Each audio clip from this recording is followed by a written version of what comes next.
Hello there, everybody. Welcome back to Star Wars Lads for this week's live stream and Q&A. Hopefully, you're all having a great Wednesday so far.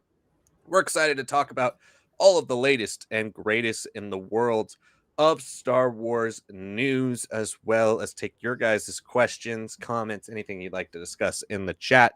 So make sure you send stuff over there right now. We have a fairly empty chat room over there right now. So if you would like to send in your thoughts, make sure you do so in the chat. It could be about Star Wars, it could be about anything you would like to talk about. So send it over to the chat and we will get to it. It is first come, first serve in the chat.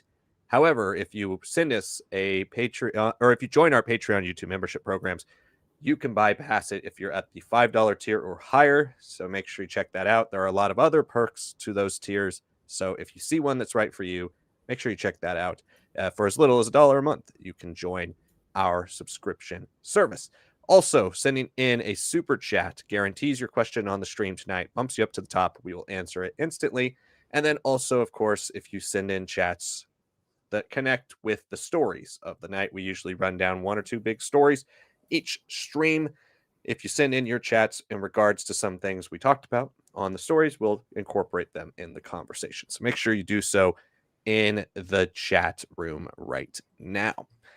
All right, let's get to our first topic here tonight, which is going to be the fact that Ahsoka Season 2 has wrapped in London. They've been shooting for about 7 months, starting back in April, right after Star Wars Celebration Japan. They announced they were going to start shooting Ahsoka Season 2 almost immediately after Celebration ended.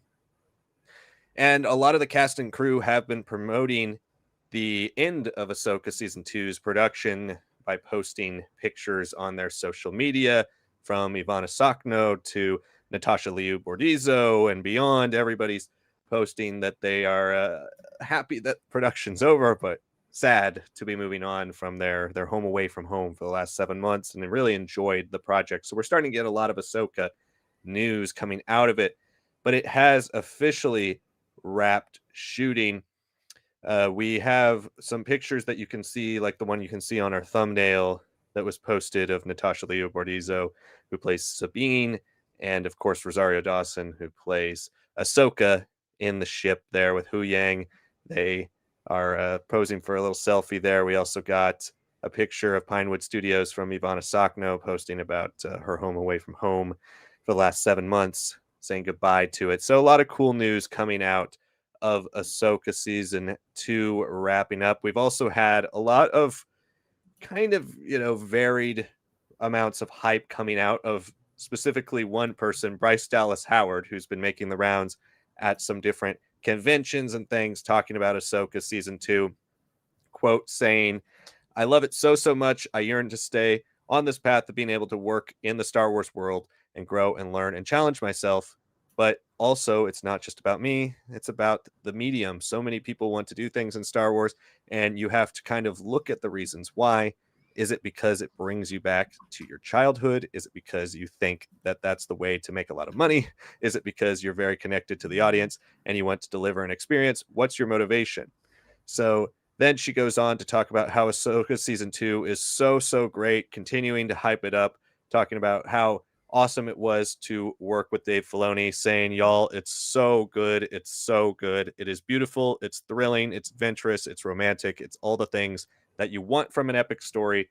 I just got to finish that up, and I'm working on the cut, and it's just one of the greatest privileges and joys of my life, getting to play in that sandbox." So, of course, Bryce Dallas Howard, famous actress, daughter of Ron Howard, but mostly kind of cut her teeth as a director, working in Star Wars, working on The Mandalorian, working on Ahsoka Season 1, working on Skeleton Crew. She's done a lot for Star Wars, and it's nice to hear her hype it up this much. I would kind of expect nothing less from somebody working on the film. They're not going to come out and say, "Oh, it's terrible."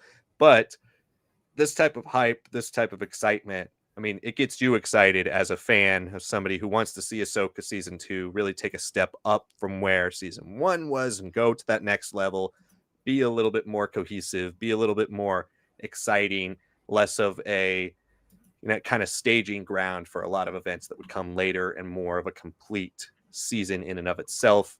I'm excited to hear all the things that are coming out of this, and I'm also excited to just hear that it's on track and it's ready to go. When now that it's wrapped, let's see, October 8th ish of 2025. I mean, I think we have a real good shot of seeing this towards the middle of the year next year. It could be a summer show.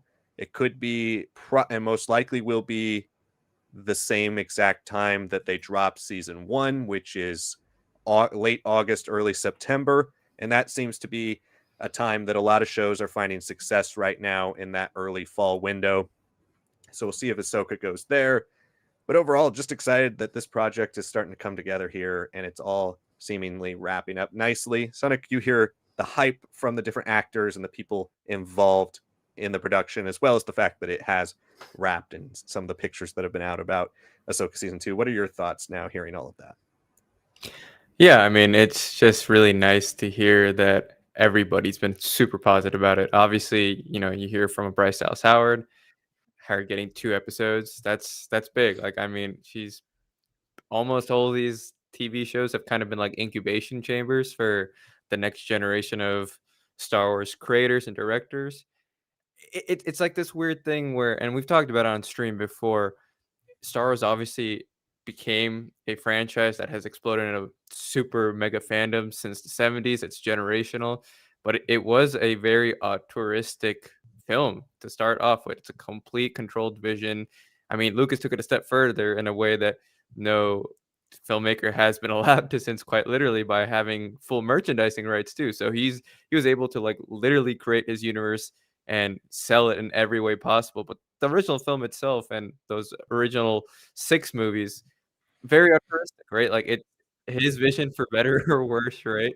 So, I look at what he's been able to achieve. I look at, like, oh, just how visionary he is, and then I see what the sequels try to do with JJ and Ryan, and it's like, yeah, Kathleen Kennedy obviously wanted to kind of pull from that same direction of, like, let these directors be directors, right? And that's all wonderful. Ryan Johnson definitely made the film that he wanted to make. I think J.J. Abrams for sure got to do episode 7 the way he wanted to, but you can't ignore, like, the 30 plus, 40 plus years of Star Wars fandom that has been there, right? And that's such a huge thing where it's like there's a set way of how people are looking at Star Wars. There's a set way of how people are interacting, expectations for what the franchise looks like and feels like, and yeah, you can let somebody, like, just jump into the sandbox and be like, "Do whatever you want," but there are now almost, like, certain things that people are expecting as, like, a baseline for all these films. So, yes, I know Kathleen wanted to make these creatives happen, right? I mean, she tried to do it with Lord and Miller too and Solo, but we saw how, like, letting it be too much at this point in the franchise, you're like, "Oh, okay, that doesn't really feel familiar to people." That's not a way to, like, entice people to then be like, "Okay, but here are the new things that we're looking for here." Right? So I think this is, like, a good example of that, Ahsoka being the end of the streaming era. We've had so many directors come about, a couple that have started off with Mandalorian, like Deborah Chow, and she got to showrun the entirety of Obi-Wan Kenobi.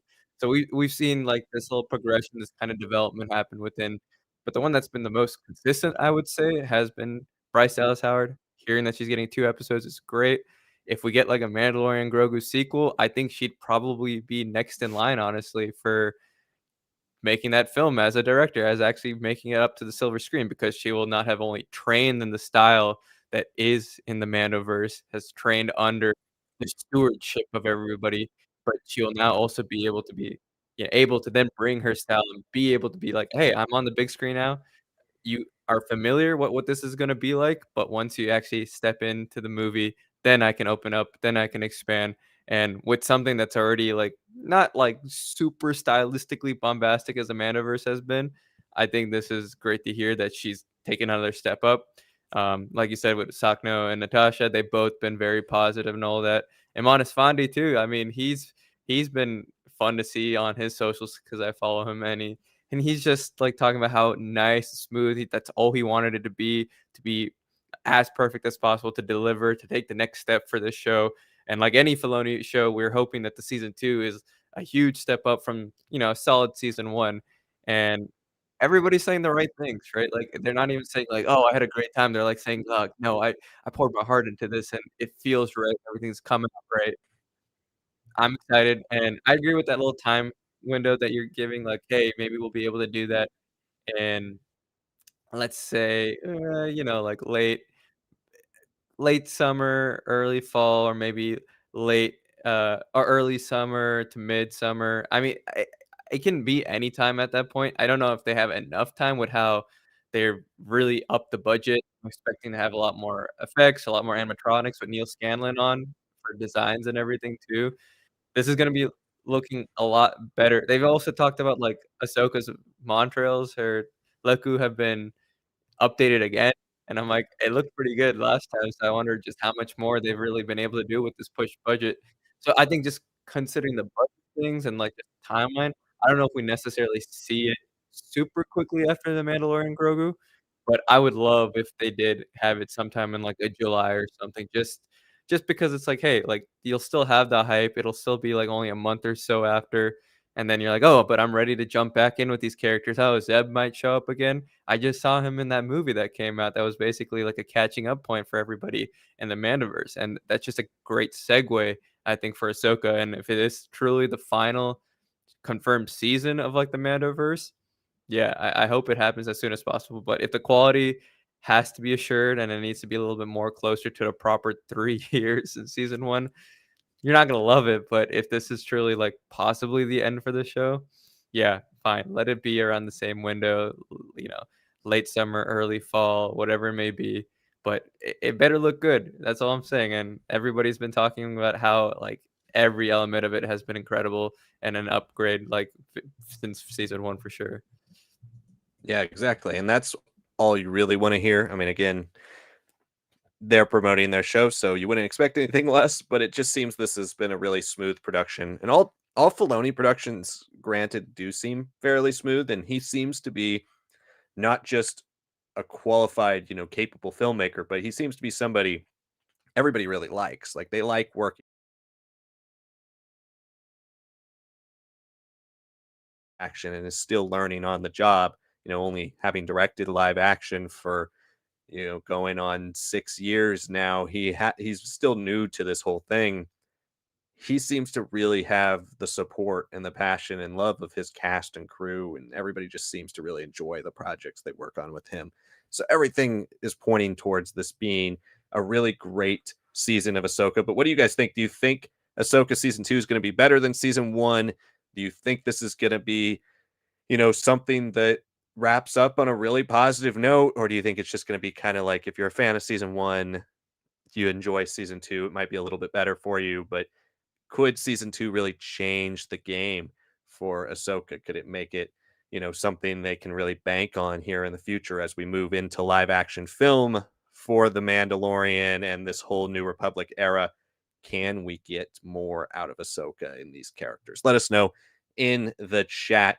We've got some chats coming in. So, again, guys, keep firing in those chats. We're going to get to them first come, first serve. We have one more big story to talk about here, and then we'll move on to your chats for the majority of the stream. So keep firing them in. We'd love to hear from all of you.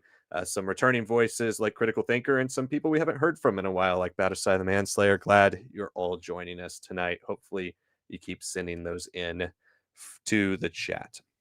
All right, let's get to our second story here, which is kind of an interesting one. We've talked about Star Wars Beyond Victory for a little bit now, and it has slowly started to be played by people, and it has now officially released to little to no fanfare at all.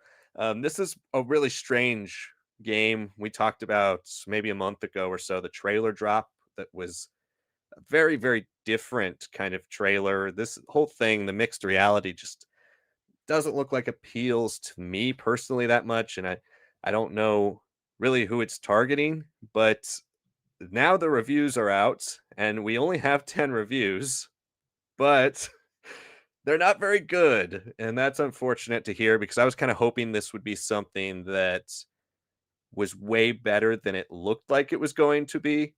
And right now, currently on Metacritic, there's only 10 reviews, but it sits at a 54 out of 100, which for video games is kind of pitiful. Most video games get at least, 7 out of 10s. The bad ones get 6 out of 10s. This is at a 5.4 out of 10, basically.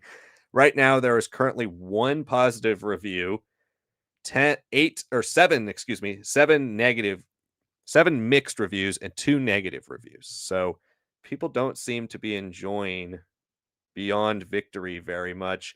It seems like it's from most of the reviews, seems like it's something that people say is an interesting idea. A lot of people have complimented the story mode, which is cool to hear, especially with Sebulba returning and like those elements of the pod racing world returning, which I found pretty interesting. But overall, everybody's saying the game itself is really not that great, and the pod racing elements don't really live up to what people were hoping for when it comes to VR pod racing, which is kind of what we said from watching that trailer originally. So Sonic, now the game is out. The reviews are not good. What do you think about Beyond Victory? Do you think you'll ever try it out one day? What are your thoughts on it now that it's out? Probably not. I mean, haven't really even invested in getting any sort of VR headset to even do like Vader Immortal and stuff, or Tales Beyond Galaxy's Edge and all that. So I want to. I'm not saying I don't. I think it'd be nice to see like the continuation of Sabobo's story, if it's like very Racer's Revenge coded, or if it's something totally different. Obviously, this is set in the Imperial era, but again, I got worried once they kind of changed this from like a game to an AR experience, and even the most recent trailer that came out, I'm assuming on release day, it made the smart move of like actually showing it a little bit more close up, people wearing the headset, what it looks like while they're playing it from, and like what they would be seeing it from, like if a third person's angle, and they made the smarter choice. I don't know why they didn't do this from the start of like finally seeing some of these actual races happening like in front of you. Like it feels like, okay, at least this looks like tabletop where you're seeing it play out like a foot away from you and all that. The original trailers was like, oh, it's like 4 feet away, and it's like seeing swoop bikes, and it's like, oh, it's you're seeing like 30% of the course in front of you at every given moment. I'm like, that's not really the point of pod racing. The point of pod racing is like it's reactive, it's instinctive, it's dangerous, right? And even if you don't necessarily sit in the cockpit, which this game should have been anyways, right? Like that's what people want to see of more than anything for pod racing, because yeah, it'll probably screw up with your vision a little bit with how fast and quick these maps could be, but if you get good at it, if you're able to tolerate it, like, that is the closest thing to pod racing and what it can offer, right? And this is just like, okay, how is this any different than having a screen in front of me? And seeing that trailer again double down on like, "Oh, you can hang your stormtroopers in different positions and all this and that." I'm like, "What's the point?" Like, seriously, what is the point there? So, I don't know. I might just check it out one day or see a gameplay, or like a walkthrough of just, like, what the story is. But that's really it. I think I'd have more fun with, like, the episode 1 education, like, type and create your own pod racer game that I played back when I was in, like, elementary school than this, Yeah. because at least there it's like I feel like I'm working for my parts. I'm doing something here. Here, it just feels like, yeah, you're doing that, but then you don't actually get to see what 30 something years of advancement should have offered you, right? And now it's like, yeah, okay, this is a even smaller frame of view, like, this is graphics that even at their closest, you can tell are, like, very blurry and jagged. It's like, well, what was the point of this, right? Like, if you can't even if you're gonna make it like this, at least give us, like, a background. Like, why do I wanna see my living room if you're gonna actually finally put it in front of me? And I'm like, it's not like you're making some, like, cool obstacles and, like, setting up ramps and stuff like a Roller Coaster Tycoon or something either. These are all pre-made maps too, so it feels a waste. It feels a waste. It's just really disappointing to see, like, what ILM X Lab's been able to do ever since we got to see that Secrets of the Empire, like, with the Void experience when you walk in. Yes, there's physical structures, but it's lined up with the game, and you can feel heat, you can feel, like, electricity in your battery pack and all that. Like, that was fun. That was great, and that felt like, "Okay, let's see how close you can get to that version in a game," right? Where you're having that fully settled in to your home viewing and a portable console, essentially.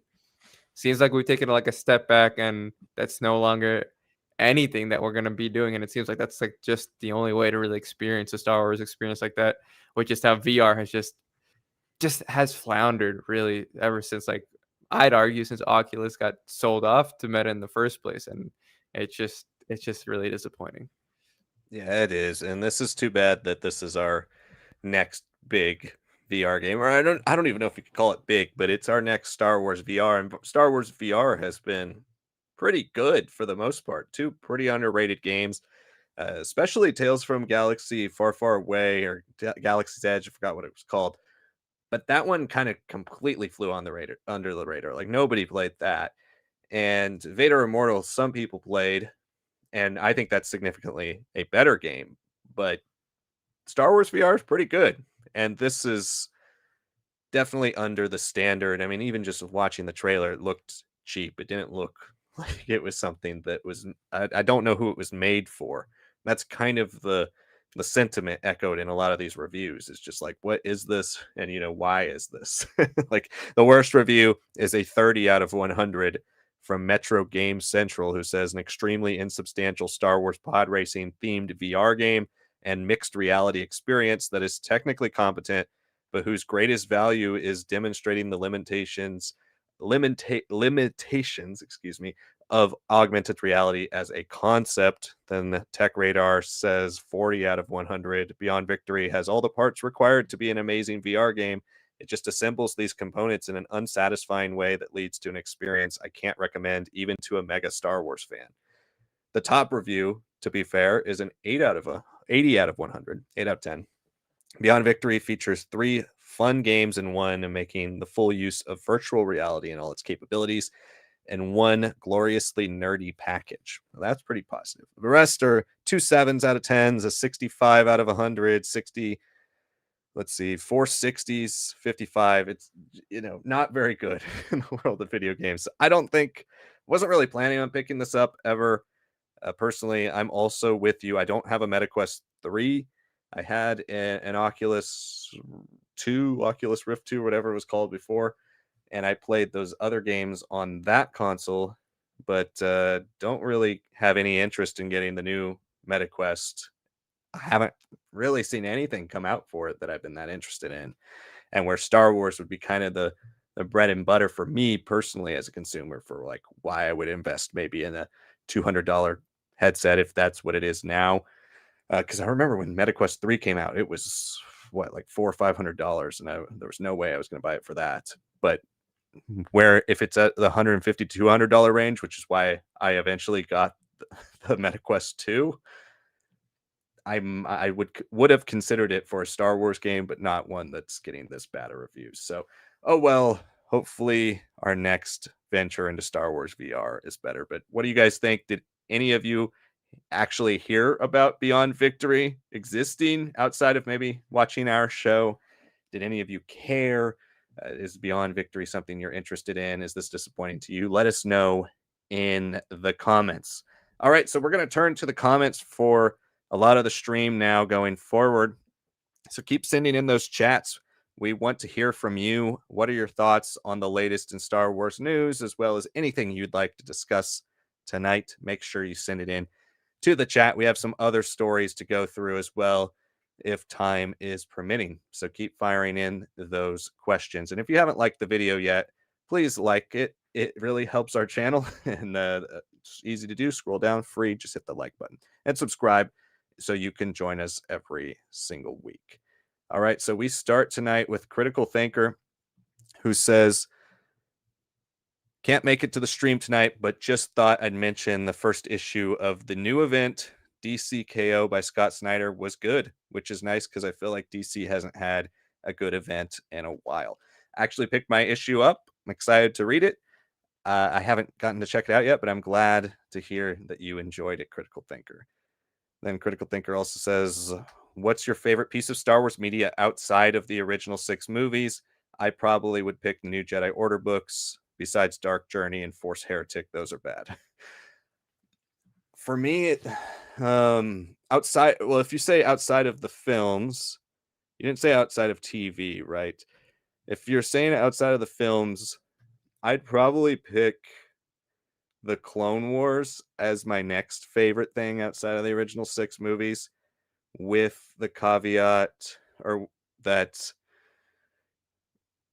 it's I kind of identify it personally as just part of that 6, because I grew up with it, I watched it as a kid, I had that same nostalgia for it, like, I have that same passion for it, so it's kind of hard for me to separate it as a part of that original package of Star Wars things that I've grown up knowing and loving. So I kinda set that aside because that's another thing I have heavy emotional attachment to already from, a lifetime of childhood, uh viewing of that product. So I'd say if we're talking about books, comics, video games, all that, my next would be Darth Plagueis. That's my favorite Star Wars book. It's the Star Wars book I've gone back to the most to reread. It's the Star Wars story I personally think is one of the most interesting of all time. And so Darth Plagueis would be my pick for favorite book. And then right after Darth Plagueis, in my top 10 favorite pieces of Star Wars media, would certainly be KOTOR 1. Love that game. Love that story. So that's right around there for me. Outside of that, I don't think any comics would make my top 10 favorite Star Wars stories. And I have a few other books, but for me, it's Plagueis and KOTOR would be that next tier outside of the original 6 in the Clone Wars. It's a tough one. I mean, it's hard to have something almost elevated up to the movies for me. Like not even maybe Andor, I would say is probably the closest thing, right? That can touch what I feel about the original 6 movies. Not necessarily quality wise, just more like this just feels so significant to my Star Wars experience, right? And then obviously, like Liam said, the Clone Wars now just feels like it's the bridge, right? It was what O3 Clone Wars was billed as initially, and then it's what '08 Clone Wars achieved to the fullest because George threw himself into it. And once him and Gendy were like, "Yeah, we had a good time with the miniseries," but Gendy's like, "I want to be able to make like animated films out of it," and they didn't come to agreement. We got what we got in '08 Clone Wars, and I think it's for the better, honestly. So I can't conclude that because it just feels like that's George's work. That feels like him being like, "All right, I'll do it myself," right? And obviously, he had Filoni, he had an incredible team of writers, animators, and was throwing all the money at it. But it just feels like if he had, let's say, taken a couple more years between 2 and 3, right, and it was like, "I wanna just do these Clone Wars, like, TV show episodes," right? Animation probably would've been worse, but can you imagine if we got, like, '08 Clone Wars between 2 and 3, just, like, the build up into the 3rd film and seeing the evolution of Anakin? Like, it's a fix, but it's a fix that he did. That's why I'll appreciate it, and that's why it just feels so intrinsic to those original 6, so yeah, probably Andor goes up there just because I really love everything season 1 achieved. Season 2 is a miracle. The way that story is presented, it should not work. Most TV shows would fail wrapping up like 3, 4 seasons worth of content in arcs, right? And that final arc doesn't even really have like extreme Rogue One tie-ins, just more like setting the stage for Rogue One. So, and Benjamin Bratt, for example, coming in to replace, unfortunately for our Bail Organa, right? And it's like, yeah, it sucks, but it's such a perfect piece of medium despite all these little small things and the things that come with the limitations of stream uploading and all that. So I think that probably goes up there for me. Favorite besides that, in canon, I would probably say, like, Shadow of the Sith. I think that was just really good for me because I always feel like Lando's been so shortchanged even in the EU. Like, he'll have huge stretches as a big supporting character, but this is a book where he was central and he actually was older. He's not, like, just the suave scoundrel anymore, like, and I really like that they're like, "Yeah, these characters aren't superheroes, right? Only Luke really has the ability to like be like, I'm quasi a superhero, and Leia to a degree. Han and Lando, they're just normal guys, right? Maybe the Force helps them out, but they're gonna go through a lot of their own challenges, especially Lando, because he's not always with the original 3. He's not really in that family unit at all times. He has his own business ventures. Sometimes he's a military technician guy and, like, setting up, like, Terminators, like New Jedi Order and all that. Like, he can play big roles, but he has his own distance, and having him be in a position where that distance should have been like, a happy thing for him, and then it just ended up becoming so traumatic and like sidelining him, and then seeing how he grew into where we get to finally eventually see him episode 9. I really appreciated that, and obviously seeing Luke be Jedi Master Luke while still having the temperament of sequel Luke kind of building and brewing in him without all the weight of the world and everything collapsed on him. Just seeing how he's able to take a lot of that naivete, take a lot of that inexperience, take the fact that, your entire order before your birth was genocided. You're not gonna just simply become the master when all of it has been eradicated systematically by an empire. Like, you're gonna have to salvage, piece things together, which I think early EU did quite well. It's just once we got later into the EU and more of the prequel elements and everything started getting pushed in, it's like, oh no, he was always doing this, right? I think this canon's been a little bit more clear about that. I like Luke kind of being scavenger of sorts of putting all these things together, and it makes him way more unique, makes him more unpredictable as a fighter, as a philosopher, as a Jedi as a whole. So that's really important to me. But I would say like my favorite as a kid, I Jedi. I think that's just always gonna be the book that made me like really get into Corn Horn.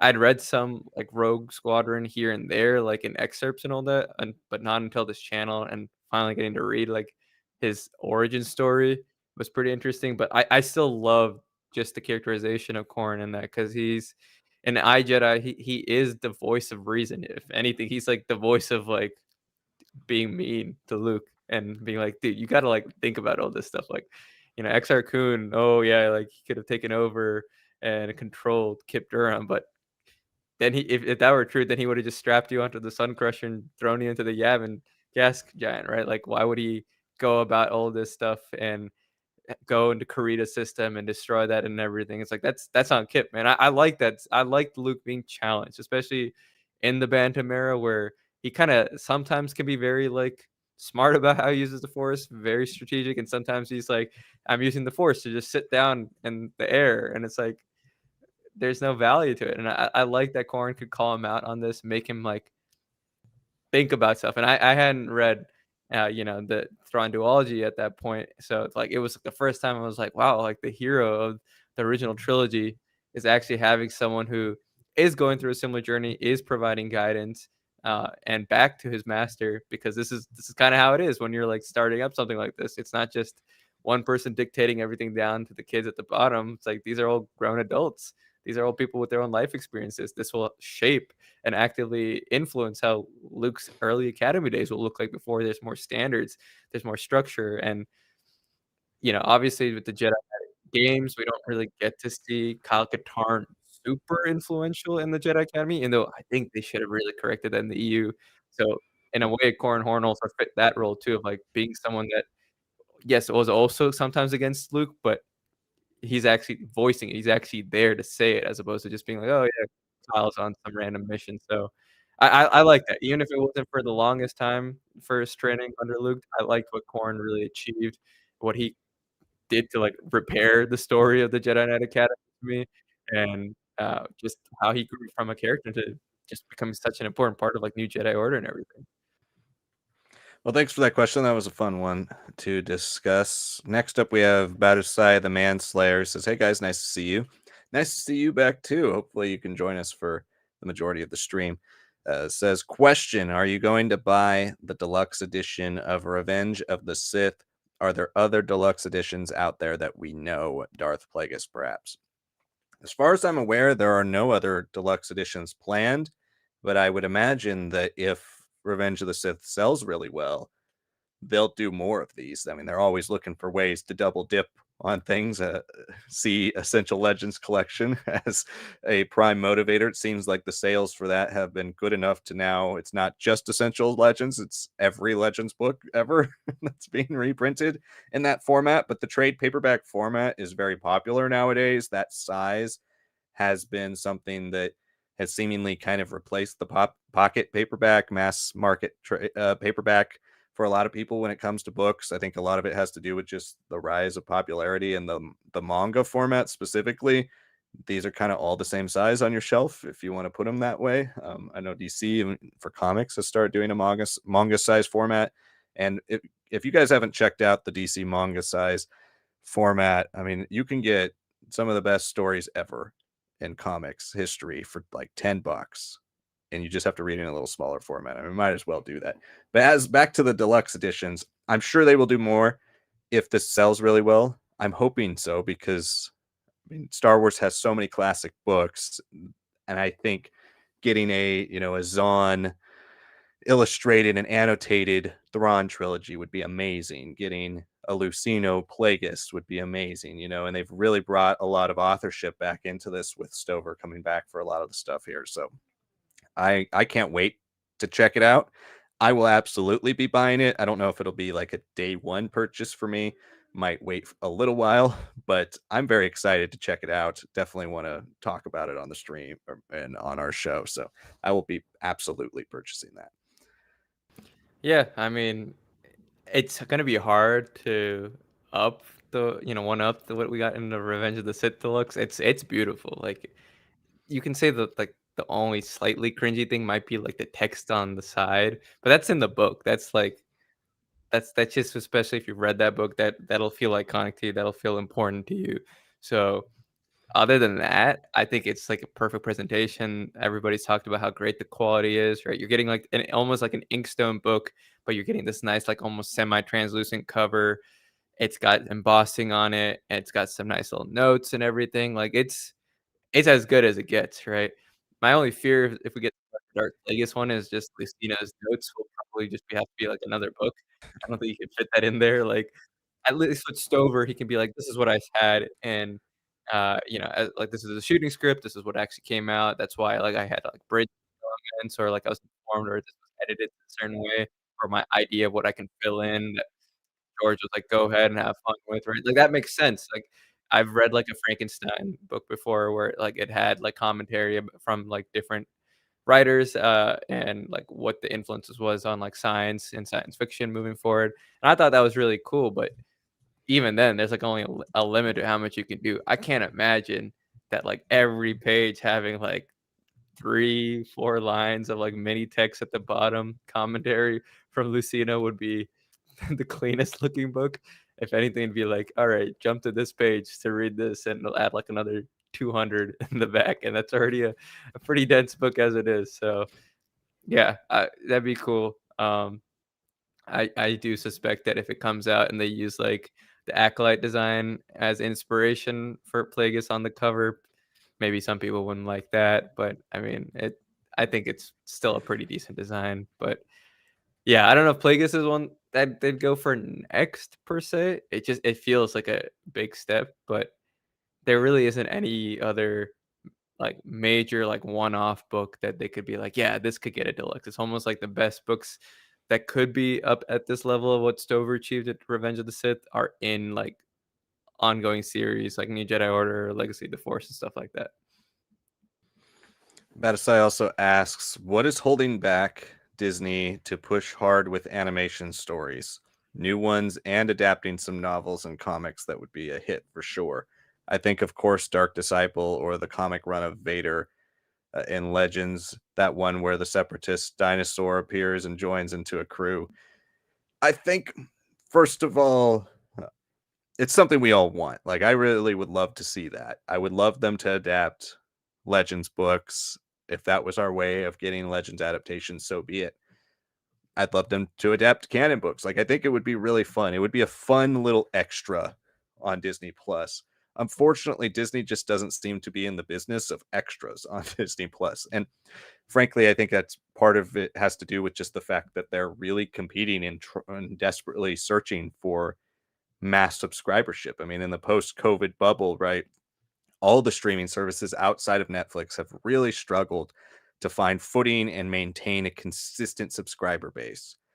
And so I think Disney, when it comes to Disney Plus, is putting their money towards things they think will appeal to the largest amount of people. And if starting like a whole Star Wars animated adaptation division of Lucasfilm was needed for this type of project, I don't know if it's necessarily top on their to-do list of things that will get people to join Disney Plus. Now, you could also talk about and have the argument of like Sure, it doesn't get people to join Disney Plus, but these types of little drops, these things that you sprinkle throughout the year, i.e., a Visions or a Tales of, those types of things are the types of things that keep current subscribers happy and current subscribers subscribed so that they can keep watching stuff throughout the year. And it doesn't have to be the biggest thing, but the hardcore fans who want everything Star Wars can watch as much Star Wars as they want all year round and get some new things sprinkled throughout.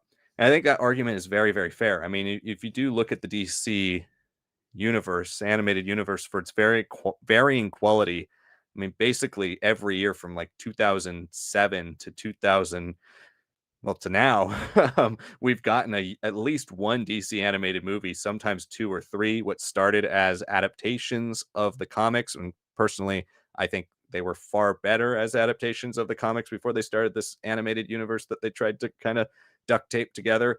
What started as just adaptations of comics turned into this whole universe that people were invested in.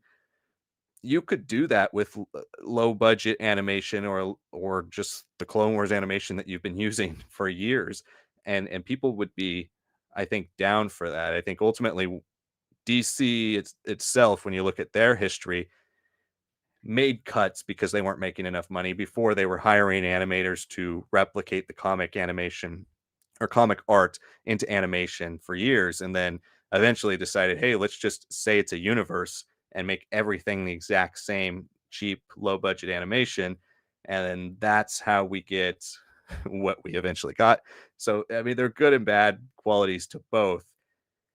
But I do think Disney Plus, just as a consumer, as somebody who has Disney Plus and has it year round, I would use Disney Plus far more and go there to check out other new content that wasn't Star Wars or Marvel related, because that's what I'm there to watch most of on Disney Plus. I would go back to the platform far more, or think about the platform far more, if they had random little drops like that that consistently got me on my Disney Plus app and not away from it for 3-4 weeks. If they did that, I think it would be a little bit more satisfying to audiences. But kind of, I think one of the problems with Disney Plus is that it's so broad appealing across so many different types of sub fan groups, but yet doesn't have the library of everything that like a Netflix has, to where they have a hard time maintaining those specific sub fandoms for a very long time. So these types of things I think would be really good for maintaining those sub fandoms if they put the money into it.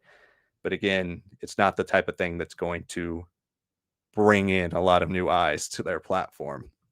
The only way you bring in a lot of new eyes with this is if you make 5 or 6 of them and fans really start going, hey, these are actually really great. You need to watch these. If the word of mouth got out there after a long stretch of doing really well with them, I think people would give them a chance more broadly.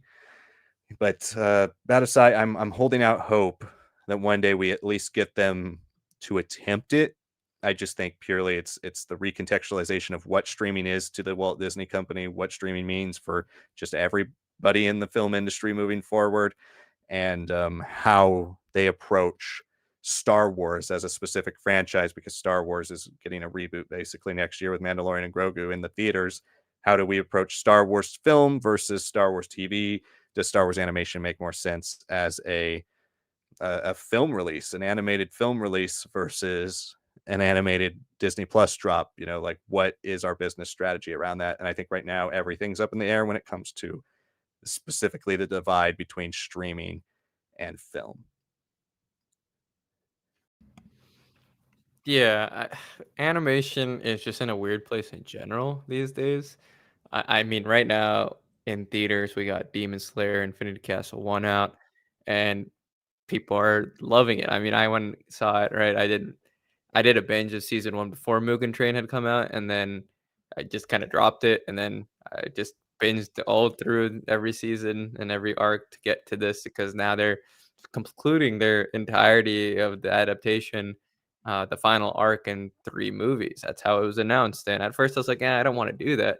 Then I went to see it, and I'm like, "Well, man, it's definitely worth it just for the animation alone." It's just incredible, right? And anime becoming so massive. Like it was already pretty big when we were in high school. It was starting to become like pretty centralized, like especially like having come from an Asian background. Like most of my friends just watched anime over like TV shows and cartoons. Right, I was that kid that had like a mix of everything. I still loved watching Cartoon Network for like stuff like Regular Show and Adventure Time. I would watch some anime here and there that I liked, especially after getting into like Full Metal Alchemist Brotherhood.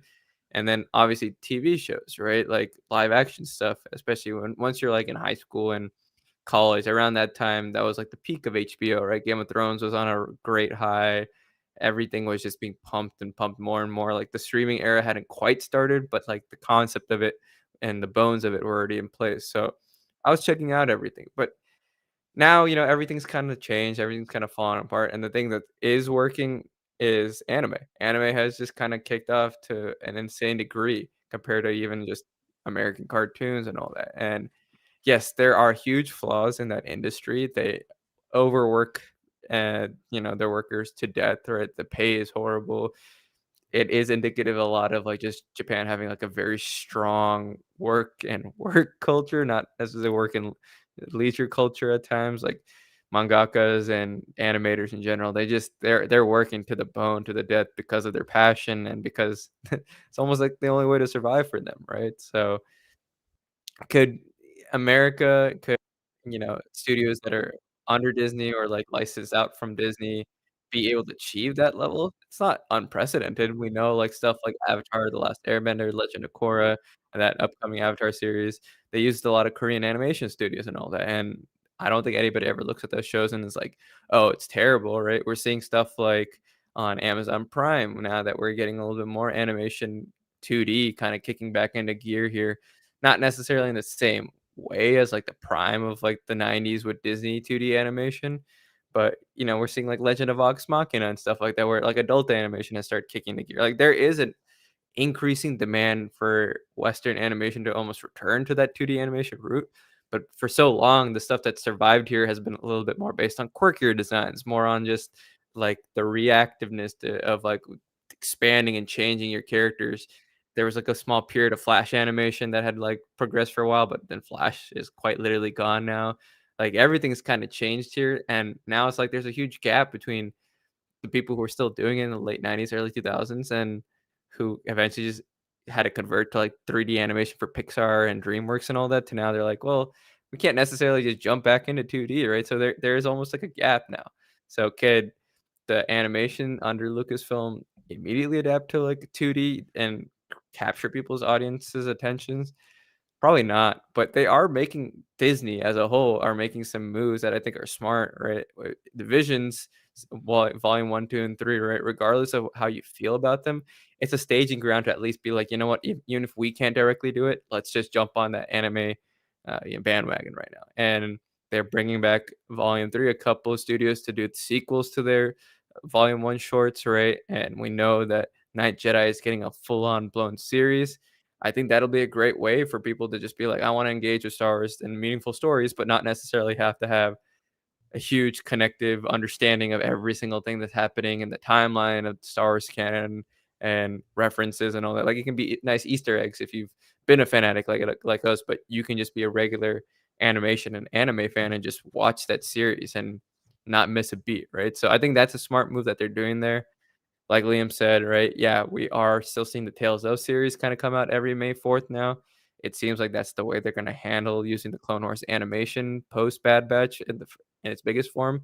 Could it be used to get new subscribers with like full blown show? Like, yeah, I mean, Liam's talked about how we could see like almost something Clone Wars equivalent with like the last days of the empire, like the dark times, right? And get full arcs of characters, like maybe get a couple of what's going on, like a possible clone rebellion, or like why do we not see characters like Cody and anything again, right?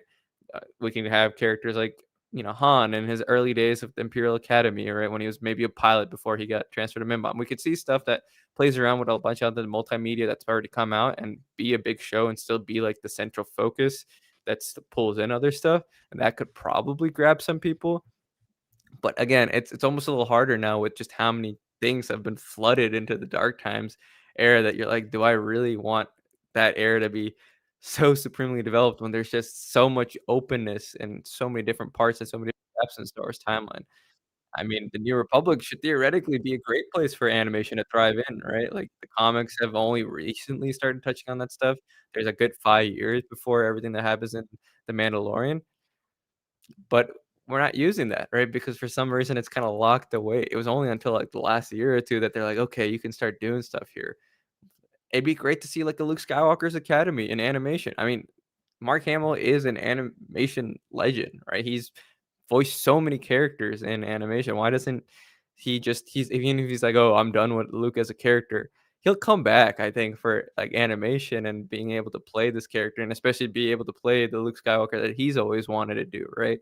There's just so much potential for big, expansive shows to happen.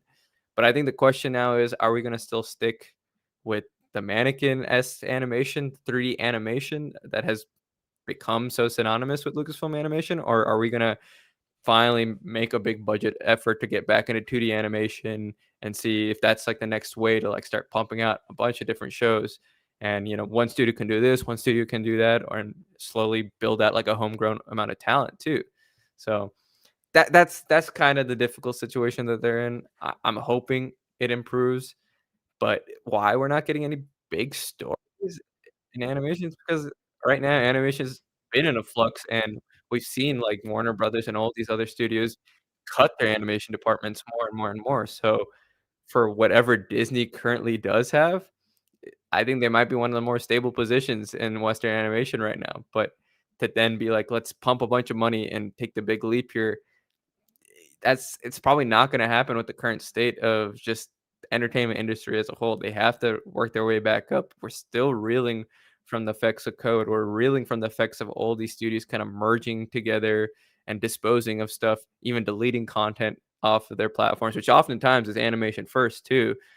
Animation has become even less of a priority, right? Like, something as synonymous with cartoons, like Cartoon Network, was at risk, frankly, in the last year of just almost being entirely deleted as a channel. And that's, to me, shocking because it was like a baseline for so many kids. It's such a huge viewed network, but animation just it's just not really well accepted. I think there's people these days who raise their kids and they watch Cocomelon, they watch Bluey and stuff like that, but they don't necessarily keep watching animation into their early teens and then maybe pick it up again once they're an adult. Like there's just this weird gap that's also developing too. There's just so many problems in the States when it comes to animation that for Lucasfilm to just make this big swing, I don't think it'll happen for, like, another 10 years. I think we're just gonna get these little small projects before they finally develop what's, like, the next phase, just like how live action has kinda taken a bunch of these soft starts, like, semi-reboots, and now we're gonna probably see the first real push to, like, soft reboot, what Star Wars has been like after the first 12, 13 years of, everything going on under the Disney purchase and its first initial wave of live action under the new stewardship. Right, and I think big stories are the main reason why animation has kind of lost its way a little bit under or really in the last 10 years since Rebels wrapped up because it just feels like they're I mean the same thing we the same things we talk about when it comes to film and TV and live action, just the refusal to do anything with our main characters is I think the thing that's costing animation as well. Just we don't have anything that gets the outside Star Wars fan or the returning Star Wars fan who's been away from the franchise really that excited. I mean, Darth Maul is something that is exciting, and I think a lot of people will watch it. It will do better than Bad Batch season one, or maybe it might be hard to compare honestly because Bad Batch season one did pretty well, but it was right in the midst of COVID, so a lot of people were subscribed, and like Clone Wars and Rebels had that huge bump in 2020 versus where they were before, with people binging to watch Clone Wars season seven and stuff like that. So it might be hard to compare, but I think generally, if Darth Maul lasts 3 seasons like Bad Batch, it will do better than Bad Batch did.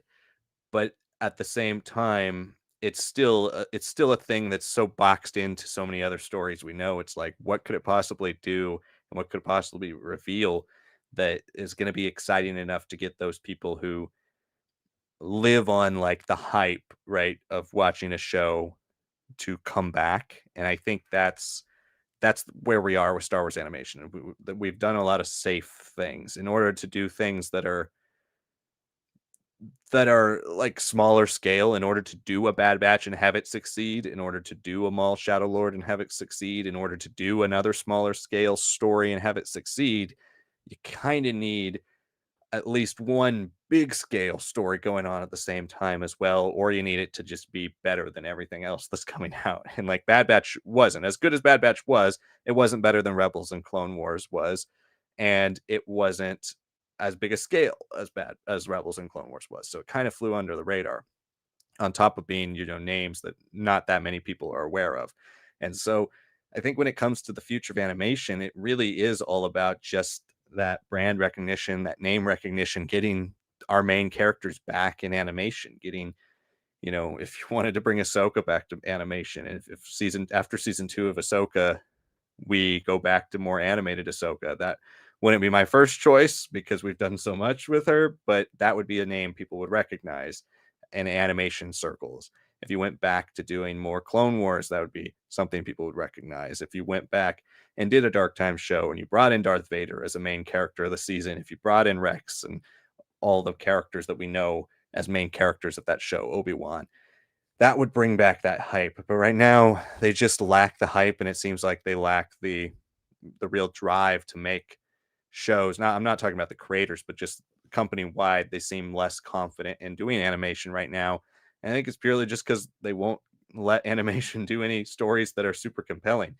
And anime does really well in the theaters, and we've seen that, but it also doesn't do that well in the United States unless it's tied to a very popular thing already.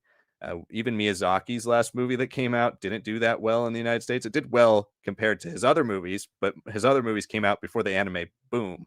So you would have expected his newest film to do even better than it did, and it didn't do very well relatively here in the States. So like original anime films are still not being seen widely by people in this country, even though anime is really popular. So it has to be a Demon Slayer tie-in.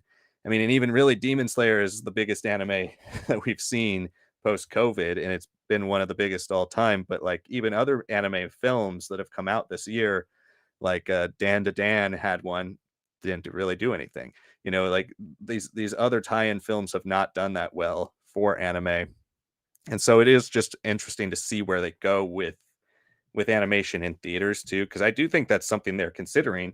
Because personally, to me, I don't really understand why a company who's the biggest animation company in the world, who has done a Marvel animated film in Big Hero 6, doesn't try to do more with animated Marvel and Star Wars projects. I don't understand that, especially when Lucasfilm Animation is like its own subdivision of the company. Like they have a subdivision already set for animation, and they definitely could make a Star Wars animated film if they wanted to.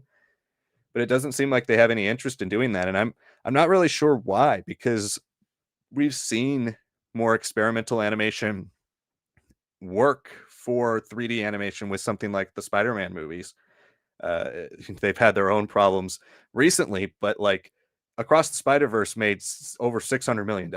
Like it was a highly successful movie. I mean, most studios right now would kill for over $600 million for almost any movie they would make in today's post-COVID world. So I don't understand why they wouldn't look at something like that and say, hey, what can we do with the form of animation that we haven't done, and how can we make it specific to Star Wars? Like I think they would do super well doing that, make an original new story.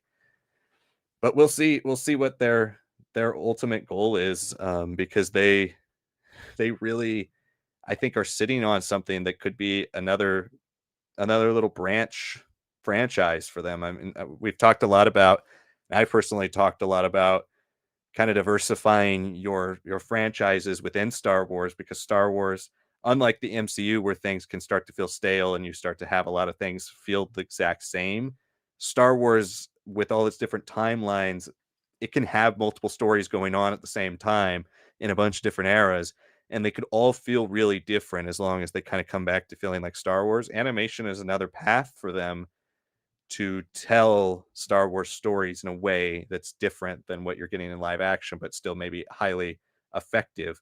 and opposed to Marvel, which doesn't really, outside of the new Spider-Man films, have much of an animation history, really no animation history in theaters outside of a Disney produced film with Big Hero 6. Star Wars has a storied animation history with 3D animation. And so I just think that that's a thing they're leaving out there on the table. But I think a lot of it too is not that they're not thinking about these things, it's just they're trying to figure out what's next, and I don't think we're gonna hear about any new big swings in any division really until after Mandalorian and Grogu and Starfighter come out, because Mandalorian and Grogu's the testing ground for is Star Wars popular in movie theaters anymore, and Starfighter is the testing ground for is new Star Wars concepts a thing we can bank on in movie theaters anymore. Those are the two guinea pigs, and like it or not, we need those to both to succeed in order to get other Star Wars things going. But what do you guys think? That was a good question. Thanks for that one.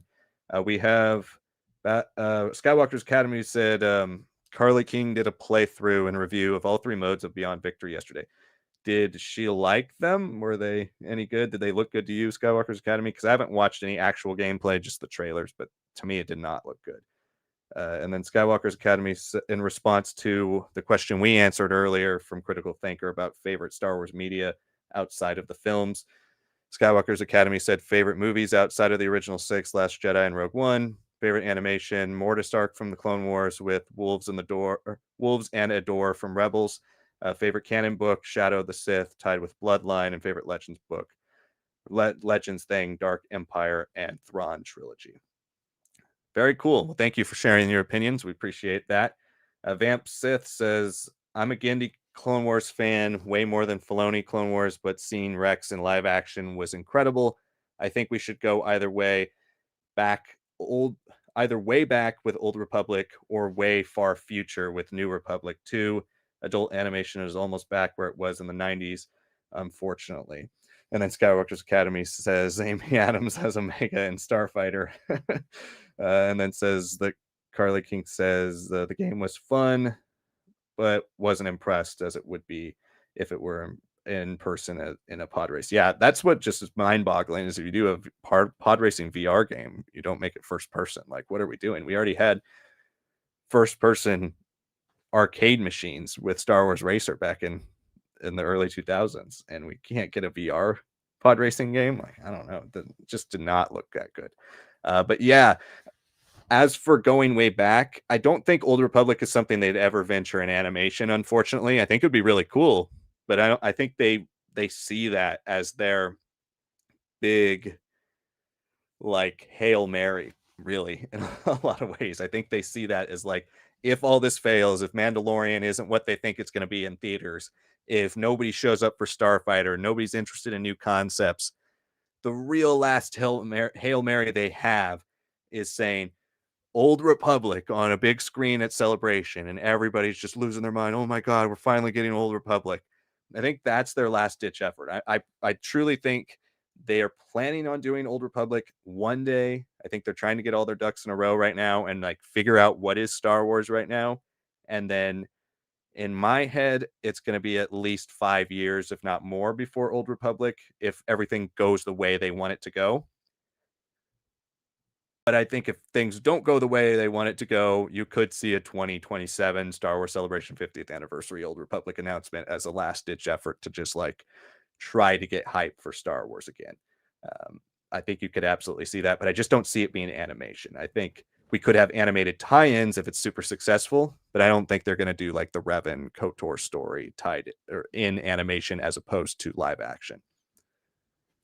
Yeah, and even with all the Revan stuff, I'm not even 100% sure they don't try to do something semi-original out of it because, yeah, they might keep the names and stuff, but Revan is a character that you designed, that you played through as, and we've seen the reception of Revan when he's kind of locked into one canonical version with his book and Star Wars: The Old Republic. And yeah, I will say the Old Republic and what was written in the Revan book, not the best versions for sure. So maybe having a bit more of a hefty swing behind it this time and live action, maybe they land it right, maybe they actually get the unfinished ideas for KOTOR 3 to be influencing and connected to that character. Maybe we get to see whatever happened between KOTOR 1 and 2 a little bit more clearly, more tie-in with the Jedi Exile and Revan, and that's what'll change it. But, yeah, it's just not an era I expect them to go into an animation of old things, right? Like, I don't know if we'll necessarily see them I it's not like we're gonna have, like, a High Republic situation where they make all these books and then they're like, "Acolyte is gonna be a High Republic tie-in," but not really, but it's gonna be live action, it's gonna be the era. I don't think they're gonna make it like that. If they do it, it's gonna be, like, congruent with the story. It's like, "Hey, like, as you're seeing all these big heroes and this supporting character also has, like, their adventures and what they're doing in between." Maybe it's a little bit more about, like, the naval fighting and all that, right? That's, like, a big thing about KOTOR that you don't really get to see a lot of space fighting, right, with the Empire, the Sith Empire, like, they just kinda take over, and it'd be pretty interesting to see a little bit more of that, maybe see a lot of that stuff like the Mandalorian Wars kinda be adapted, right, some form in animation before you get to the full-blown live action version of it. But if there was an animation from that era that I think would make sense, it would be doing the Tales of the Jedi comics and making them be like mythological stories, like I talked about a couple streams ago, where you have Ulick, you have Exar Kun, and all that, and these are stories that have some semblance of truth, but time changes between episodes. It's played out fully as a myth. It's like this is what the Jedi are referencing. This is what the Sith are referencing in the Old Republic time. It's not set 30 years before, even though an episode can make it seem like, oh, everything looks like it does, just like days before KOTOR. But then other episodes, like, no, we're having the ancient Egyptian inspired look of some of the earlier comics and earlier arcs and Tales of the Jedi and stuff like that. That's the only way I could see something like that because it's like, yes, you can still have stuff influence it. You might maybe see like a Sunrider make it into everything that's going on in the actual Old Republic timeline. Hopefully, they clear up whatever that issue was back in the day that made Vima Sunrider have to be changed into a new character in Bastila Shan, right? Maybe you can do some cool things with that for sure, but I think if you want to touch the era, have original stories, have a couple characters that can cross over live action, but then not have like some significant role to play and like dictating the era. That's probably the best way of doing it. Just adapting the stuff that was Old Republic before what became more commonly known as Old Republic stuff. So that'd be nice. Far future, I mean, we're kind of getting that with Ninth Jedi. If that gets done well, right? I can almost kind of see them quasi canonize it or make some sort of version of that story into canon. But I just think jumping like 400, 500 years, it's just not a priority right now. If it's anything, it's just going back to the whole log line, like a long, long time ago in a galaxy far, far away. Maybe they add an extra long in there, right? They're not gonna be like, and in a galaxy a couple years ago, like this happened, right? They're just probably gonna go back first and flesh that out, and then 30 years from now, maybe it will be in an era where like we're 300 years after Episode 9 or something. Yeah, definitely. And I mean, along with that, we could talk about maybe some news in regards to Star Wars books as we transition to some of our other stories. And guys, keep sending in your questions, anything you'd like to discuss, any topics you'd like to discuss, Star Wars, non-Star Wars, send it into the chat. We have about 30-ish more minutes of tonight's stream, so if you'd like to talk about anything else, send it into the chat here. If you're watching right now and you haven't liked the stream, please do so. It really helps our channel out. So make sure you scroll down, hit that like button. Helps out our channel immensely. And make sure you comment if you're watching on replay. Let us know your thoughts on some of the things we've discussed tonight. Make sure you join us every single week. All right, so we have a couple other stories to discuss as well. And one of them just came out here as we were doing our stream. We got some news from Star Wars Leaks that there is a new posting on Penguin Random House's website for a book coming out July 28th, 2026, called Star Wars Legacy. So, speaking of far future, Star Wars Legacy has been used as a title for other Star Wars things. It has been used most notably as the title of the comic book series that took place hundreds of years after the main Star Wars story with Luke's aunt, or who would become one of the descendants of Luke, Cade Skywalker, as well as Darth Krayt, who was a part of the original Star Wars uh, comics, and then eventually the Kenobi novel and all of that, and Fate of the Jedi, formerly Asherad Het, starting the One Sith, all of that. And then we got a Legacy 2, which was canceled when Disney bought Star Wars. So we are now getting a book called Star Wars Legacy. This is interesting as it is only the third Star Wars book we know of that is coming out, like has an active listing here. We have Master of Evil is coming out here in about a month, which I'm very, very excited for. We're both really excited for. Adam Christopher's second Star Wars novel, and it's about Darth Vader. And then we get the Outlaws tie-in novel, which only semi excited for because it's Mike Chen. Could care less because I haven't played Outlaws in over a year and don't really think about these characters at all anymore. And not to mention that our last tie into a video game novel was one of the worst of all of Star Wars canon, maybe one of the worst of all time for Star Wars. So now we've got a tie-in novel coming from in February. Normally we get Star Wars books about every 4 months when it comes to Penguin Random House. So we've got a February book, we've got a November book. Now we've got a July book, so it still remains to be seen if we'll get anything between February and July. And we also kind of oddly, we talked a little bit in past streams about the future of young adult books with Star Wars. There is only one young adult book on the docket currently, and that is the one that comes out at the end of the month, The Last Order by Kwame and Balia, which is about Finn after the Rise of Skywalker. To be our first post Rise of Skywalker story we're getting.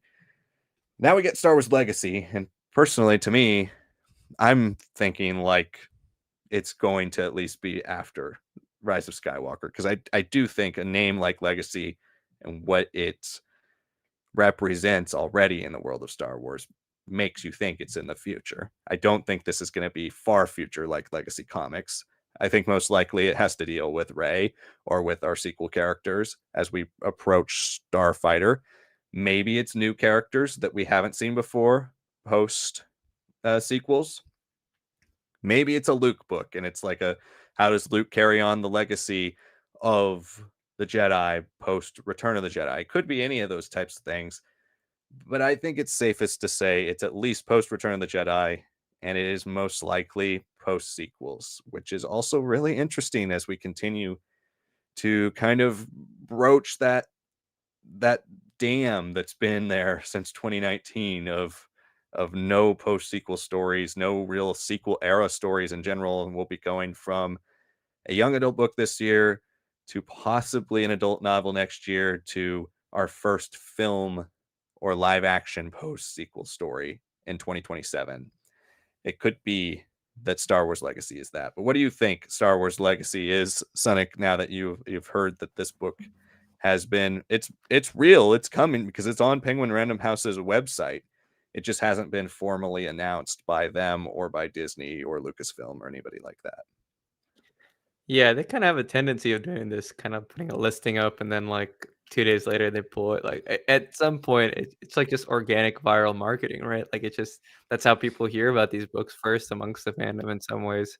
So, when I think of legacy, yeah, obviously, I think about those comics first. I think it's gonna be future for sure, but I think this might be more of a case of, like, the legacy of the Skywalkers and how that's gonna influence and shape Rey moving forward. Because at some point, New Jedi Order was gonna be made, and maybe they had a bunch of stories that they had planned on bridging with animation, with comics, with books, and now it's like, well, it's not like it won't happen. It's just not a priority right now. We're trying to make sure Starfighter gets off the ground, trying to make sure the Mandoverse is completed through these films, these mid-budget films.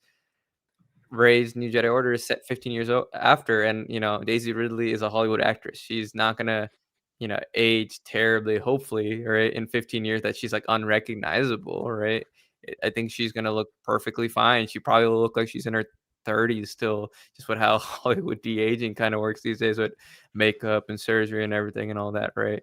So right now she looks basically the same as she did in 2019, and I'm like, all right, she doesn't necessarily like have to be a priority film if it's set 15 years after still. So what can happen here? Well, maybe start like having raised thoughts on stuff, right? Like as much as The Rise of Skywalker is the best performance by Daisy Ridley of that character of Rey, she is juggling so many like conflicting things between what Ryan Johnson was trying to do in Last Jedi, what was happening already in The Force Awakens, what JJ coming back added in and made it even more confusing, right? Again, I've always vouched on this channel, you add another 20, 30 minutes, make this a proper 3-hour film. You might not love it, but it probably feels a lot more cohesive. It probably explains a lot more of the differences between First and Final Order. You get probably a lot more Ben Solo stuff. You probably get a little bit more moments with, more archival footage of what we got out of Carrie Fisher, maybe pull from The Last Jedi as well, instead of solely from The Force Awakens to make her a little bit more fleshed out of a character that makes her feel like closer to that intended third legacy lead in that film, right? Make Palpatine and that fight a lot more compelling instead of just burn up by lightning again, because I can never learn my mistake with that stuff. But maybe you even get to see like whispers, like wispy images of like we've seen a lot of fan edits of the different Jedi voices kind of pop in and out as like behind Rey as she's ready to take down Palpatine, right? All that could have happened. I'm hoping we get to actually see her and her thoughts about that.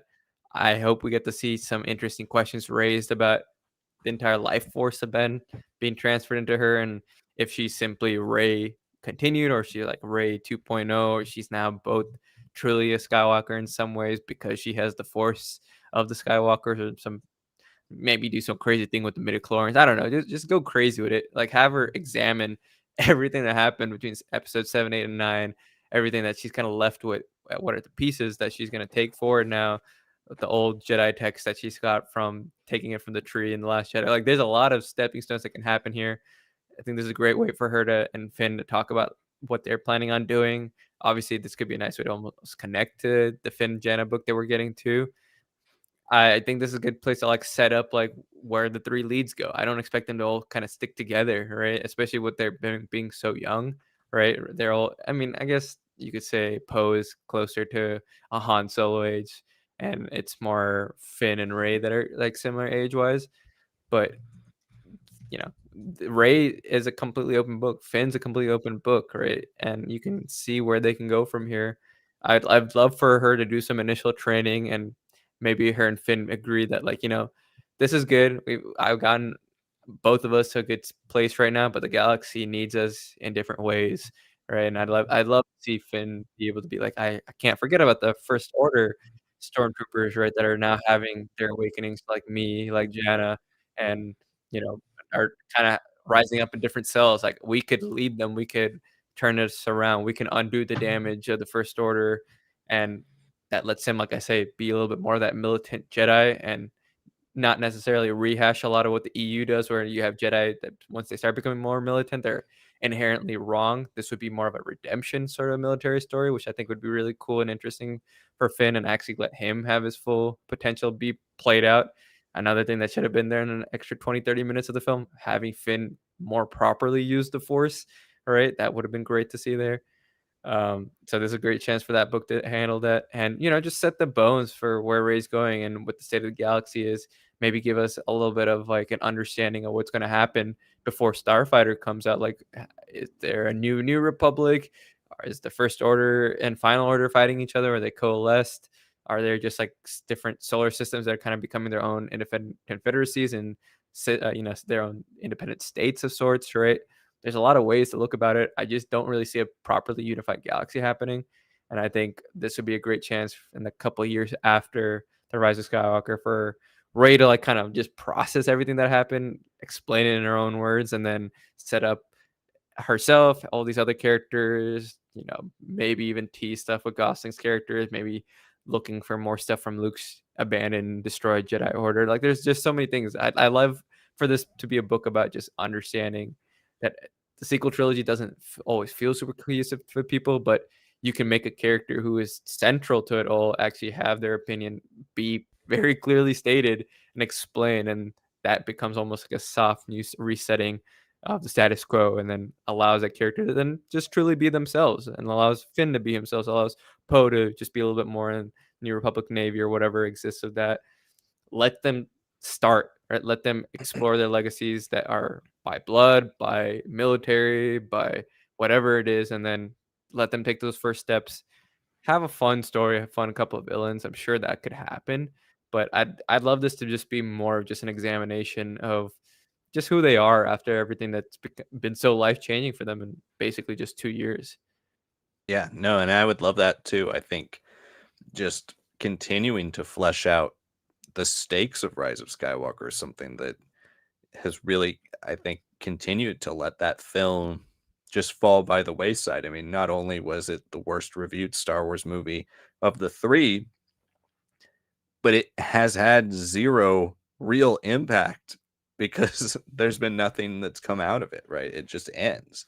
And that's not really what Star Wars does. Usually when Star Wars has a final movie, there's more. There's more that carries on past that. I mean, outside of Return of the Jedi, there was no definitive ending for anything Star Wars we've seen. And so having just abandoned the sequel era, not just with the build up to the sequels, like, we've talked a lot about needing the prequel stuff to the sequels, that 5 to 10 years before the sequels really need to be fleshed out, but really the aftermath does as well, because you have things in Legends and in canon for Return of the Jedi. You have things in for Revenge of the Sith, but you don't have anything after the events of Rise of Skywalker, and so you don't really know what it means. Okay, they win. Okay, everybody's happy, just like Return of the Jedi. But like, what's the state of the galaxy? What was their true victory? We don't know, and we are starting to get that. But something like this, if it is indeed a Rey book, if it is indeed about her learning to become a Skywalker truly, if the aim of the book is like, how do we make Rey Skywalker not a meme and like actually like a thing that actually has some purpose and some meaning and some real payoff into the future, her legacy, the rise of Skywalker being something that is like a mission statement for her, that would be a significant use of the sequel timeline to actually build on and bridge things into the future if they want to continue within the 5 to 10 years post sequels and with these characters. You need more stuff like that. I mean, it won't ultimately be enough because you're going to need the films to kind of do that too, because they are film characters. But if we never got more of them and they were just eventually just relegated to the books, which I don't think is going to happen, but if that were the case, then they got to start building it out now, because you don't want these characters to be the forgotten era. I mean, anytime like it's weird because I feel like anytime I see Ray or Finn or Kylo or Poe, it just feels like this other thing right now to me personally, because it just they don't do anything with them. They've been basically absent for 6 years. Yeah. Now we are finally getting a story with at least Finn, but like they've just been these blank slates for years, and so they're just we have so much Star Wars content that it's not that reinforcement. And so when we eventually get this story, if it is a Rey story and it reinforces the end of that film and like the positive voices about the end and the significance and the meaning around the Skywalker adoption like shines through, if you're able to do some chapters with a Leia Force Ghost, if you're able to do some chapters with a Luke Force Ghost and really try to cultivate that legacy, I think that would be an interesting start on the redemption for Rey. So we'll see. But what do you guys think? Star Wars Legacy, is it about Rey? Is it post sequels? Is it another part of the timeline? Do you think it goes far future like the original Star Wars Legacy does? Let us know in the chat. Skywalker's Academy says Return of the Jedi was just satisfying end. If George didn't finish his story, we'll see a lot after the rise of Skywalker. I think we will, but like what I'm saying is they don't have to. If they wanted to, they could just dump all of it and say, that happened. We're moving 50 years in the future. We're not even going to acknowledge episode 9 really anymore outside of a few, name drops, and we're starting over basically. They could do that if they wanted to. Um, we will see stuff in the future, but they could if they wanted to do that. They don't have to do Ray, Finn, and Poe anymore. So it's nice. We've kind of been waiting as Star Wars fans and as fans of canon to like actually build off of their stories and actually make them matter more, because right now they are just this kind of this amorphous thing that just kind of exists, like some people. I want to liken it almost to Rogue One, right? When Rogue One came out, the biggest criticism was like, well, yeah, these characters, the story was good, but the characters don't matter. They show up once and they die. Well, now we've got Andor. Now we've got all these things that make them tragic, heartbreaking characters when they do die. With Ray, Finn, and Poe, it kind of, to me, kind of feels like that original criticism of Rogue One, where it's like, yeah, they're these characters, they show up, they do some things, they beat Palpatine again, but we've seen other people beat Palpatine, and then they disappear, and we never see them again. I think that's kind of the thing with Star Wars, is there's so many stories to be told. We've seen so many stories over the years that when you don't return to something, you're basically acknowledging the fact that like we don't know what to do with this. We don't even know if anybody likes this, and we don't want to touch this at all. And I think that's like the one thing that George didn't do. George doubled down. Everything was prequel from 2002 especially on. Everything George Lucas did was prequel. And so it was like a double, triple, quadrupling down on like, you don't like the prequels, sorry, that's too bad. This is what Star Wars is for George Lucas, and this is what he's going to work on. This is what interests him. Disney, you could have expected them to possibly do that with the sequels, and they haven't.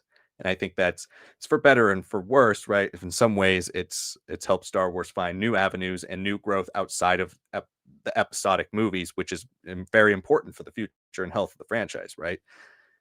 In other ways, it's limited them into their future. Like, what is Episode 10? Is Episode 10 building off of Episode 1 through 9, or is it a brand new thing that exists in a future like a Star Wars Legacy originally was, right? So that's what I think needs to be clarified about the timeline soon, is just we're getting Starfighter. Is Starfighter going to reference Ray, Finn, Poe, or is it just going to be another fun adventure in the same time period? But they're hoping that like soft reboots the whole universe. That's really the kind of the key to me.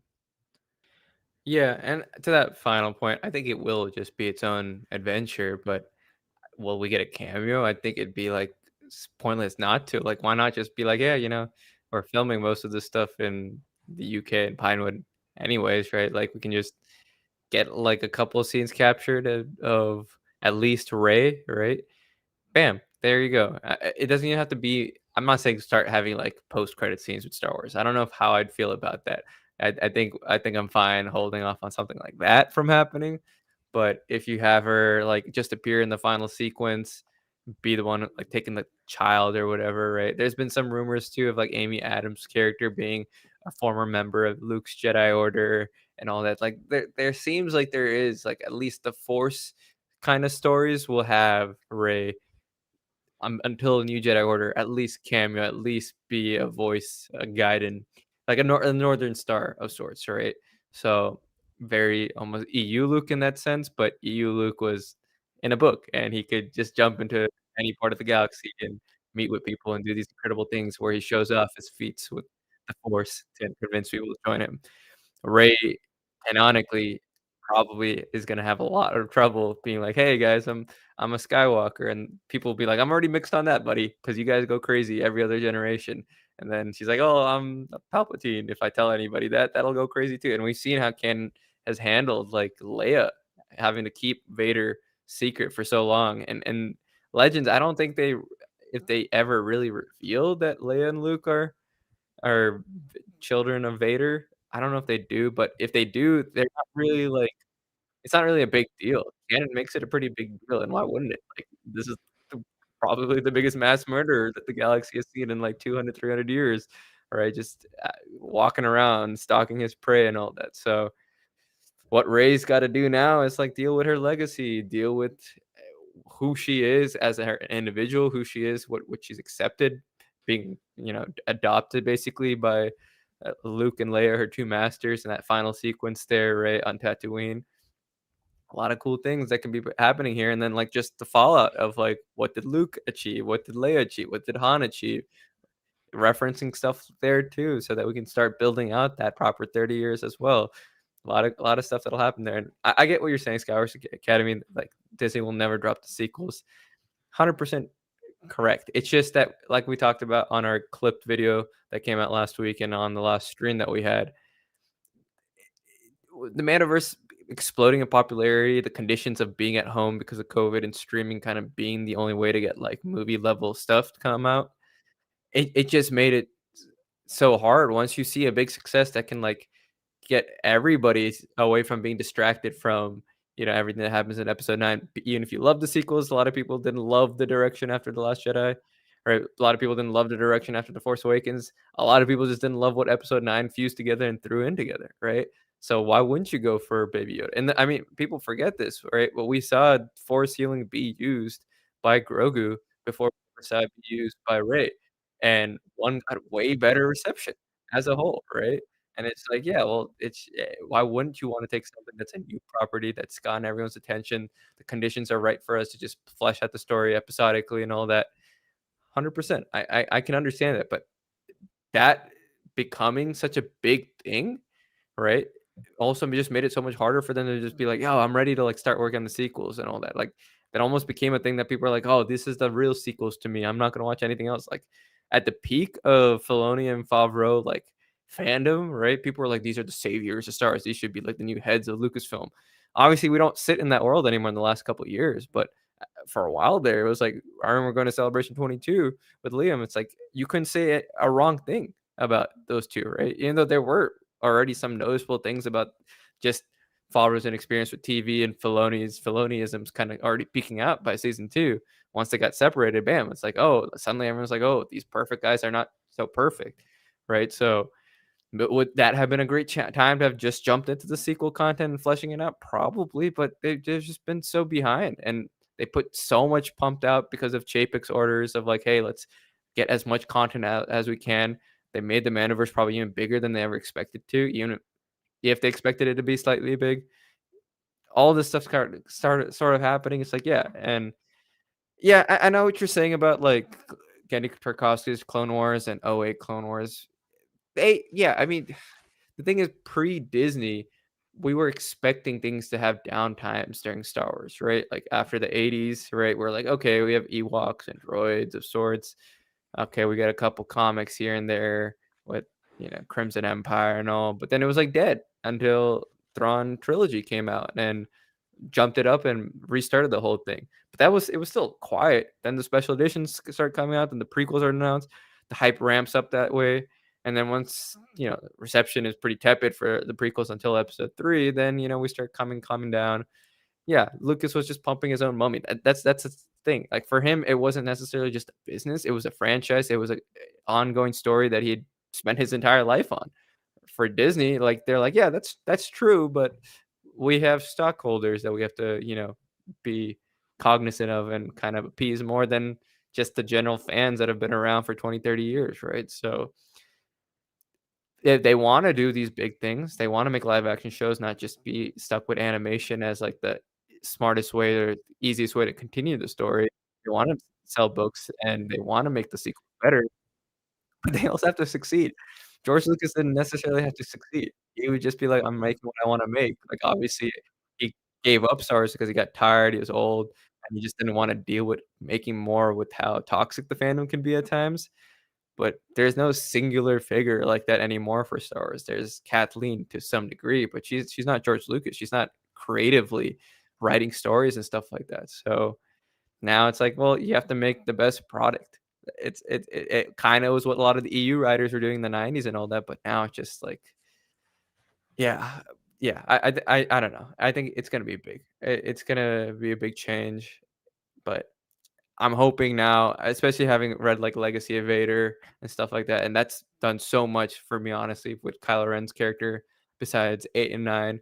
I'm just very excited with like them finally touching on these characters, fleshing out these gaps, making a real push for it because that's the only way that you get people engaged in multiple eras. All right. If Disney is truly capable of pushing out a lot of money to do both Mandiverse and a post sequel era, you need to make movies, you need to make TV shows, you need to put a lot of books and comics for both at the same time instead of just being like, oh, let's keep that to the side because that's not pretty right now. And this one is, and we can ride that wave. Now it's like, well, neither is purely perfect anymore. But you need both to succeed. Go full send. That's I know it probably doesn't make a lot of sense for the stockholders, but as a fan, you're hoping that this is the right thing to do and it actually makes for the future of the Star Wars timeline actually work out. I think it's more about riding the hot hand, right? Like, I mean, in any storytelling, you want to ride whatever's doing well, right? It's when things aren't going well, that's when you see change of direction. It's kind of the unfortunate reality of like a lot of major companies still they wait until everything's going poorly to really decide to redo it. And like it or not, the sequels were $3 billion movies. One made $2 billion. They were successful at the time, but then in hindsight, with the switch to streaming, it was kind of like, okay, well, those are movie. I think there's still sometimes that think in Hollywood, especially where it's like, those are movie characters. This is a TV. These are TV characters. Let's make these TV shows. Like I think sometimes with that, they didn't do much with the sequels. I think between the controversy, between all that going on, what their new direction was, they really doubled down, tripled down. New Republic and Dark Times in 2020, and we haven't seen that full slate of like what's next for Star Wars yet, right? Outside of the 2 movies we know are coming, the hypothetical movies that may or may not happen one day between Filoni's movie, Rey's New Jedi Order, and Dawn of the Jedi, as well as a variety of other hypotheticals, Hindenburg trilogy, all that. But really, I think it's all about riding the hot hand. That's why we're getting a Mandalorian Grogu movie, because they know that sells. That's why we're getting a Starfighter. And I thought, I said it last week or whenever we talked about Starfighter, but I really do feel like Starfighter is a soft reboot for the sequel timeline, post sequel. And when I say reboot, I'm not talking about like erasing anything. I'm talking about like they're never going to drop the sequels in terms of erasing it. What I'm talking about when I'm saying drop the sequels is more like drop them as the centerpiece of Star Wars. Like I think if Starfighter does super well, then you'll see, and Ryan Gosling's character is like the next beloved. Let's say he's the next Din Djarin, and like he comes onto the screen, and everybody just likes him, and it's like, okay, this guy. Not only do we have an A-list actor who has charisma instead of a guy with a mask on, who we can't fully attach to, but you attach to the dynamic of Mandalorian Grogu. But not only do we have an A-list actor in the peak of his powers, ready to be a part of this major franchise, and they're kind of lucky that Ryan Gosling isn't known for any other major franchises. He's not a face of any superhero franchise. He's not the face of anything really. He's just a very talented, famous actor who's gotten a lot of awards buzz and done a lot of awesome projects. And so you could tie him to your franchise with Star Wars. Let's say he's beloved. Like I said last week, Starfighter isn't. It can. There, two things can be true. Starfighter can be a standalone movie, and you can make Starfighter sequels that aren't called Starfighter, but have the same cast, same crew, same director, same writer, same actors. But it's not called Starfighter. Or it could be a standalone movie that begins and ends, and then you say, well, we want to make more. That can absolutely happen. So, like, I think personally that what Starfighter's doing is what Mandalorian Grogu is trying to do for the New Republic era. It's going to soft restart the post sequel timeline. It's going to softly reintroduce the factions of the time, New Republic, First Order Remnant, Last Order Remnant, whatever's left after Exegol.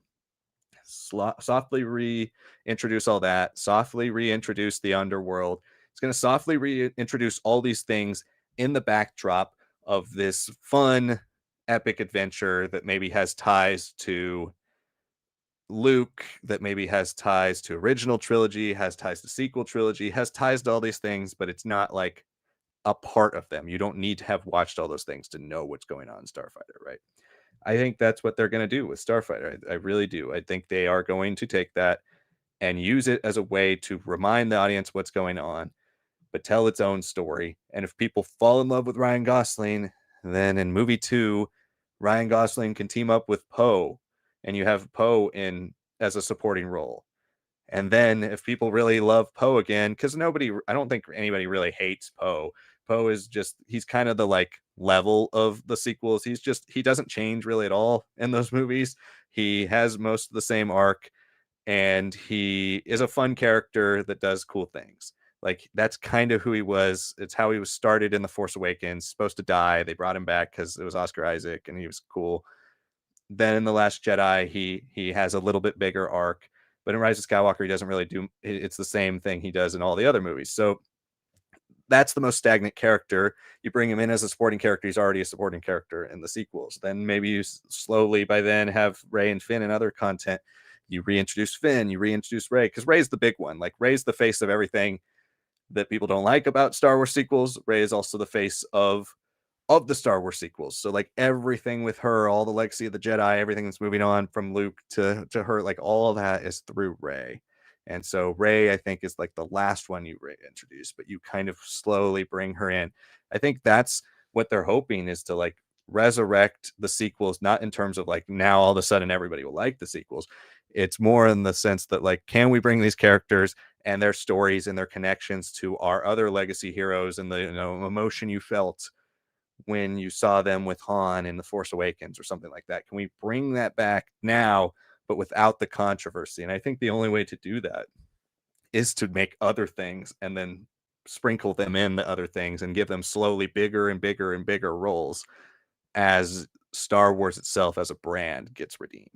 Because I think that's kind of the goal, right? If you go head first into Rey, you're gonna have the controversy right off the bat whether the film deserves it or not. And so I think that's what they're trying to avoid. That's what I would imagine. But hopefully we see something cool.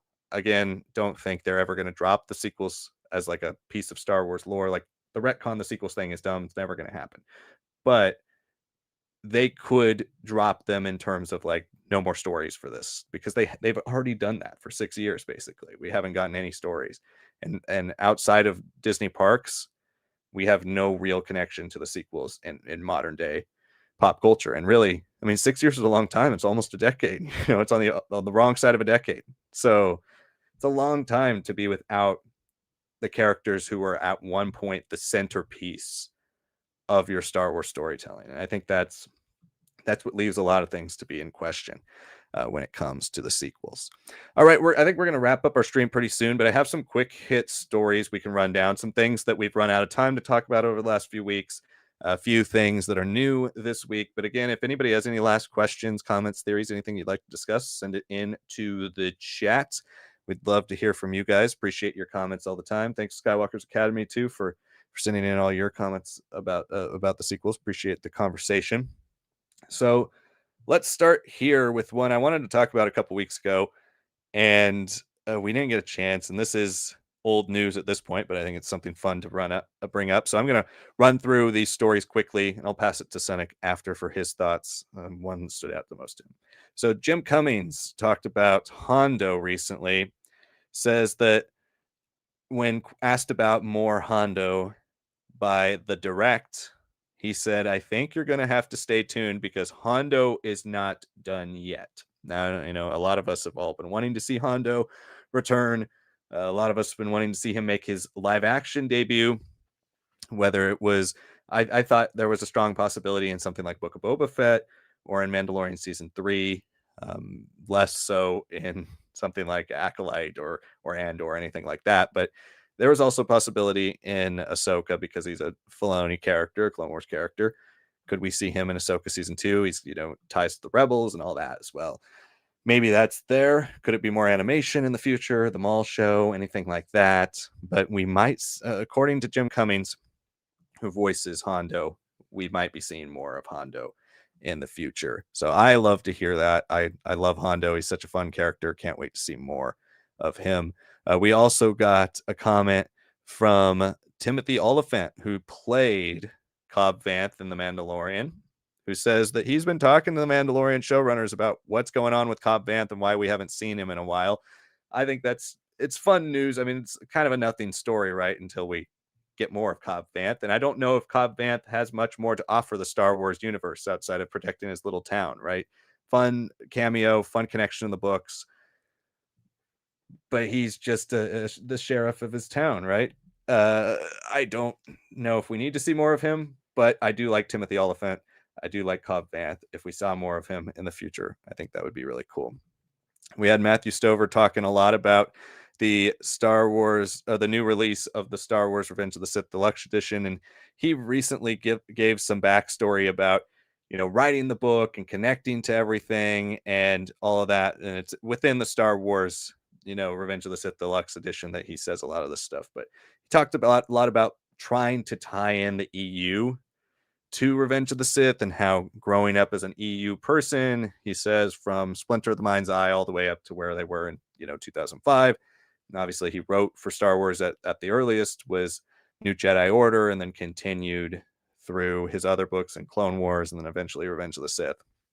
He talked a lot about trying to tie the whole universe together with Revenge of the Sith, and it kind of just being this big project that gave him, you know, a lot of a kind of a panic attack at some point trying to get all this stuff in, but ultimately, obviously, it turned out for the better, as Revenge of the Sith is often considered one of the greatest Star Wars novels of all time, and to some people, the definitive version of that story. So cool story there.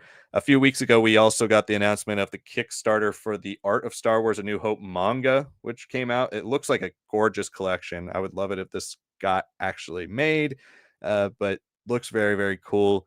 The manga, the original episode 1 through 6 or 4 through 6 manga, and then episode 1 also got a manga, are kind of forgotten pieces of Star Wars history. They were the original kind of connection to Star Wars and manga slash anime, and so it'd be really cool to see that kind of remaster and full art pieces there for that. We did also not talk about Lego Star Wars Rebuild the Galaxy, which got its second part, Pieces of the Past. It did drop a few weeks ago. I heard it was really good. I haven't gotten a chance to watch it yet, but heard it was quite good. I did like part one. I thought that was a really fun story. Not quite as like crazy as I kind of hoped it would be, but it was a lot of fun. And that traditional Lego spirit, it was a lot of fun. So I'm really looking forward to watching part two.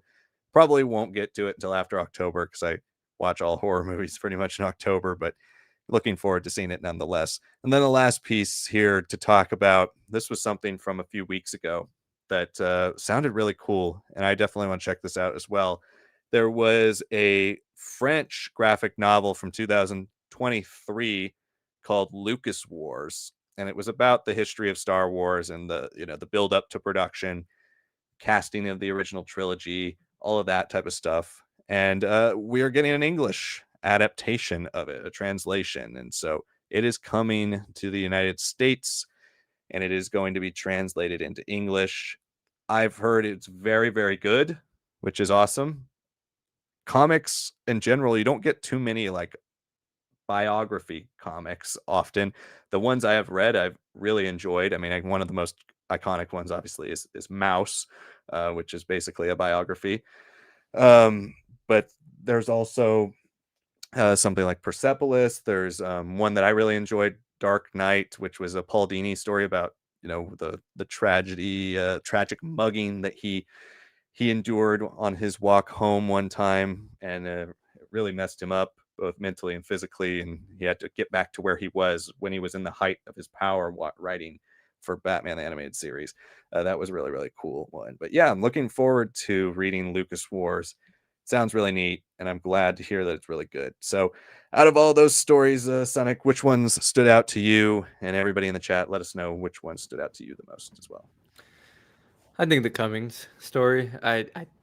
I want to say he has a chance of showing up in like the Mandalorian Grogu or in Ahsoka. I'd love to see him and Jabba reunite. If you understand that, then you've watched Rebels. If you haven't, you don't.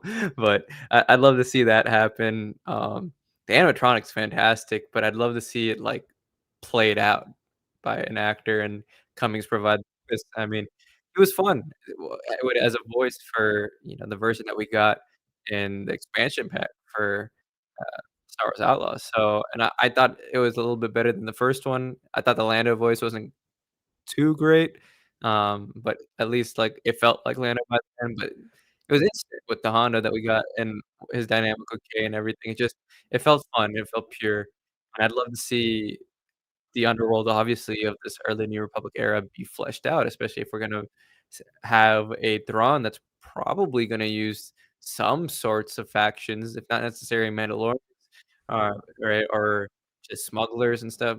Maybe Dathomir is mixed with, like, a couple of people who could come into play here, and who's gonna be the counters, right? Who are gonna be the good guy counters, right? We don't necessarily have a Talon Card or anything, but we have, like, a Boba, we have a Hondo, right? Like, we can do stuff like this. We can even throw in some of these EU characters, and, like, get them all kind of merged together, let them be on an equal footing here with the movies and Ahsoka season 2 or whatever, but yeah, I'm most excited for that.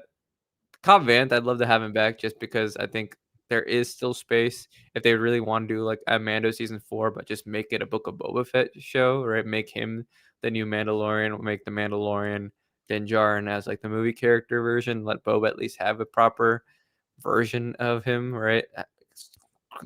There's a lot of wrinkles in that version of the character. Iron them out and let Robo Cop Cobb Vanth come out, right? With his Robo arm and stuff. And I never like hated the concept of like the Mos Espa kids being like cyberpunky and like having all the extensions. It actually doesn't it's not something I hate per se. I just think that like every time like the music cue and everything was done, they made them a little too silly. I think if you make them a little bit grungier, a little dirtier, a little bit more like counterculture punky, as opposed to just like rich kids having melodramatic moments and augmenting themselves, right? Then I think you would have a great opportunity with those characters. And Sophie Thatcher has become a huge actress these days. I think I'd hope that she'd be willing to come back if they give her a much more expanded role, and then you let her or Cobb Vanth kind of handle the daimyo stuff while Boba gets to do a little bit more of the actiony stuff, right? Um, but yeah, those are the two biggest things. I see a couple of your comments here, Skywalker's Academy, that I wanted to touch on. Star Wars Santa shared that Leia will be in Ahsoka. Yeah, I've read of that. I think it's more like there's some people are saying like we're not really sure if it's a deep fake or not. They haven't reused a respeecher since they used Luke in 2022 for Book of Boba Fett. Uh, there was also that rumor that Billy Lord might be like playing her mother, right? Which I think would be quite fitting. Just a little bit of makeup or whatever, just make it as close as you can. I'm sure she's got a great impression of her mother in there too. But yeah, I mean, she was like in London or somewhere and she took like a picture of like a rainbow or something, and people are like, "Oh, thank the force." She's like, "Oh, the force is with me today" or something. So I'm sure if they go for a fully fledged role for her, they go Billy Lord. If they're gonna do a smaller role like Anakin and all that, it might just be archival footage. It might just be some deep faking or something like that.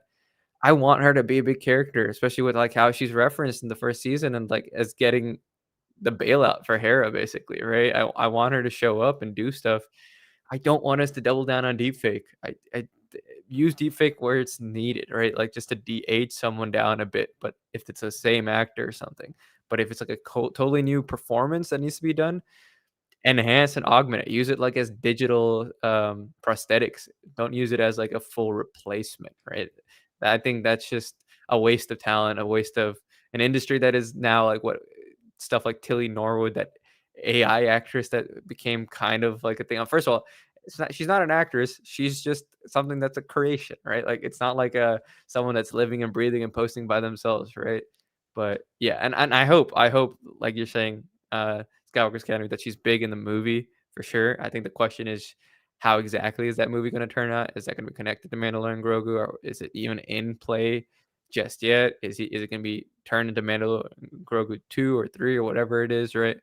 Not quite sure there, but I've also heard some rumors too about like Snoke being introduced at some point, and I think that'd be great to at least be behind Brendel Hooks and the appearance that we got out of him in Mando season 3, and build out like the First Order faction kind of being built out. So I'd like that personally, but I'm assuming you don't want that to happen. But I'd love to see Snoke actually be a player, because he is the one who, with the use of his navigators, kind of gets all these Imperial remnants to kind of join up with him, and presumably usurps power from Ray Sloan and everything too. And that's a story I really want to see, especially with how intriguing her characterization is. But Yeah, those are just a couple of my quick thoughts. Mhm. Yeah, definitely. I mean, if Leia's in Ahsoka, I think it'll mostly be cameo unless they recast. I mean, it could be one full episode, like she goes with Hera on the Ghost, and like because they did a full episode of Luke in Book of Boba Fett. If they are doing that, but I would love it if it's a recast. I would love it if it's Billy Lord. I would love it if they actually go for it. I mean, again, I've been full team recast for a while now, just as we continue to see these stories kind of meander and go nowhere with these characters. I really want to see them back. And I don't think you can get much out of a performance of deepfakes. I mean, you can get the shock and awe and the like, whoa, that's so amazing, like we got with Boba Fett. And I was, completely blown away by Boba Fett. I thought it was so cool what they did with Luke. But also watching that, I understood that it was, going to be just Boba Fett. It was just going to be that episode, we weren't getting more. And so I don't know how you sell a series on a deep fake CGI character. I just don't. Like, there's something, and maybe it's just the way Luke is portrayed, but there's something still very distant about Luke in that. And I know we're going for like Luke's trying to embrace the spirit of the prequel Jedi, and we got to tie it in the Last Jedi eventually. So the follies of fully embracing the spirit of the prequel Jedi and being constantly kind of distant and trying to constantly be spiritual and disconnected from reality and from everything else going on, attachments. But I still find that performance, as good as it is, to be fairly lifeless when it comes to like comparing it to Return of the Jedi Luke, right? So I think I just don't see how you could sell a series on deepfake. I would love it if they recast, because that would finally mean like, hey, this is happening, and that would get. I don't know about everybody else, but that would get me more excited than almost anything they've announced in years for Star Wars, because that would mean we have recasts for Han and Leia. Luke would be coming soon. I mean, we would actually be seeing those characters at some point. So we'll see. We'll see. I would love it if it was actually a recast and we did get like a true confirmation in Ahsoka season 2 that, hey, not only are these stories going to be coming to the big screen at some point, like Mandalorian Grogu, but you might see Luke, Han, and Leia. Like that would be, to me, that would mean like Star Wars is starting to come back, because the core of Star Wars is always Luke, Han, and Leia. It's the core of the EU. It's the core of the original Star Wars movies. It's the core of everything. And so they represent, I think, the heart and soul of what Star Wars is to most people. And so even though it would be very tough to convince people off the bat that these are your new Luke, Han, and Leia, I think eventually people would grow into them if you told compelling stories. And that's, the basis for everything, right? It's my go-to answer for everything anybody asks on our channel. It's like, if you tell a good story, people will be there. Um, so obviously that has to be a part of it, but it would be very, very cool to have Leia back in the story at some point. Um, the Skywalker Academy says she'll definitely be in Dave's movie. All the OT will be. I hope so. I hope if it's still happening, I hope so. And then Starman says, I'm really looking forward to seeing Ahsoka season 2 and how it connects to Dave Filoni's timeline and the rest of the timeline. I also like that we're going to be getting the father in live action. I don't know. We don't know 100% if we are getting the father in live action, but it would be very cool to get the Mortis gods and see what is going on there. I really hope and pray that this season really delves into that.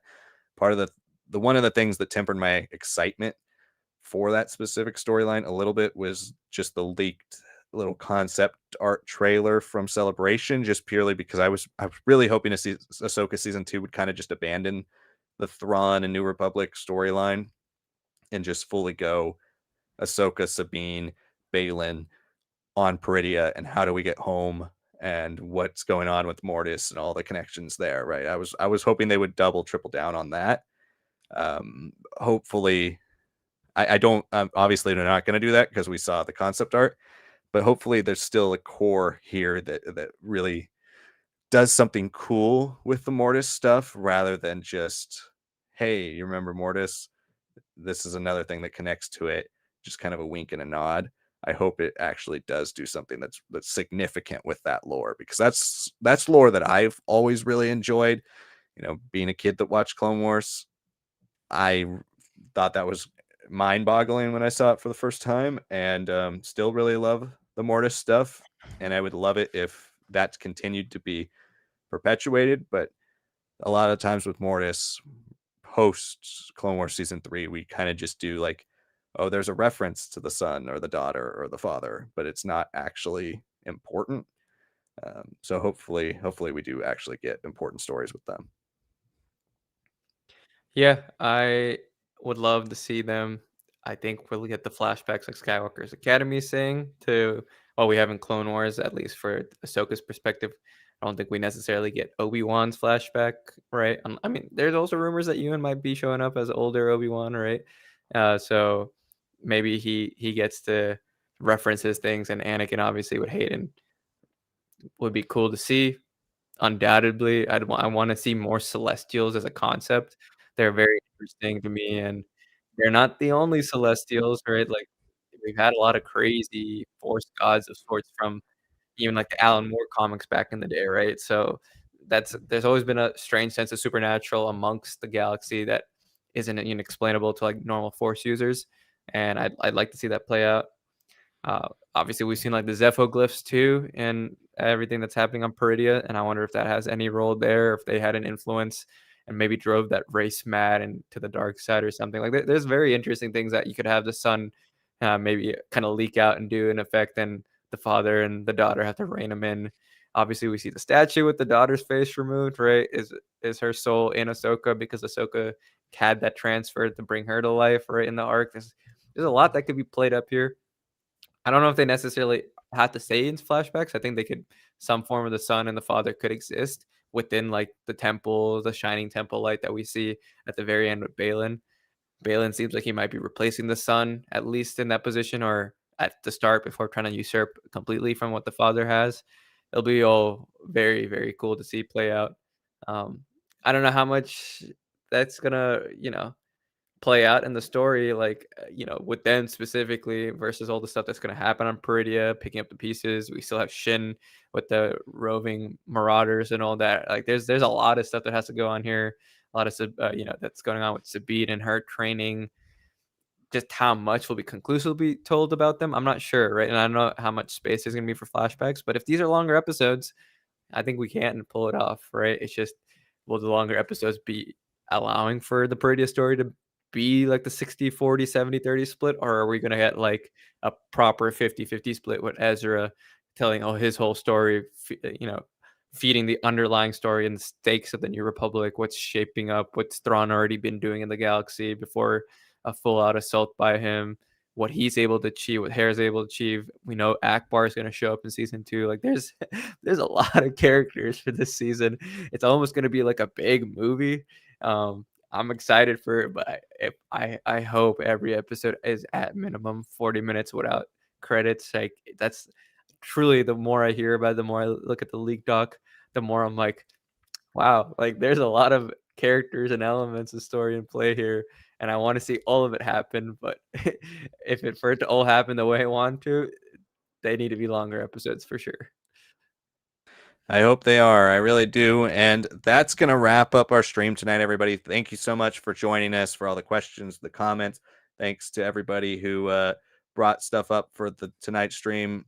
Starman, Skywalker's Academy, Vamp Sith, everybody, Badasai, Critical Thinker. Thank you for joining us. Make sure you join us again next week. Bring your questions, comments, theories, anything that you would like to discuss. Hopefully, we have some more Star Wars news to discuss. We're inching a little bit closer to Visions Volume 3 as well, so we'll have that review out for you guys when we get to watch it. Hopefully, soon we'll be getting our review copy for Master of Evil, as well as the next wave of Essential Legends collection books, which I believe the audiobook will be Choices of One. So I'll be reviewing that for you guys again as well. So make sure you check all those out when we get them. We're continuing with our Star Wars content every week. So make sure you guys do keep joining us and keep watching all of that. A lot of great stuff coming out. We've got some original stuff in the docket as well. And if you guys watch our videos, we have been clipping a lot and doing a lot of of fan questions of the week, is what we're calling them. So we're going to take our favorite question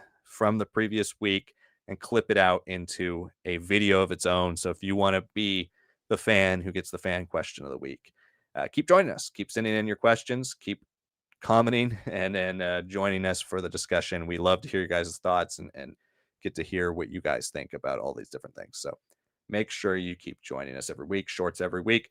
Monday, Wednesday, Friday, as well as polls twice a day, every day. We have currently we have 3 tournaments going right now. We got the power rankings, we got the favorite characters, and then we got the films and TV. The films and TV actually kind of wrapping up here pretty soon. It should be over kind of by the beginning of the year, end of this year, beginning of next year. So keep an eye out on that to see who ultimately wins that one. Thank you so much for watching the stream tonight, everybody, and we will see you all next week for another one. Good night, everybody.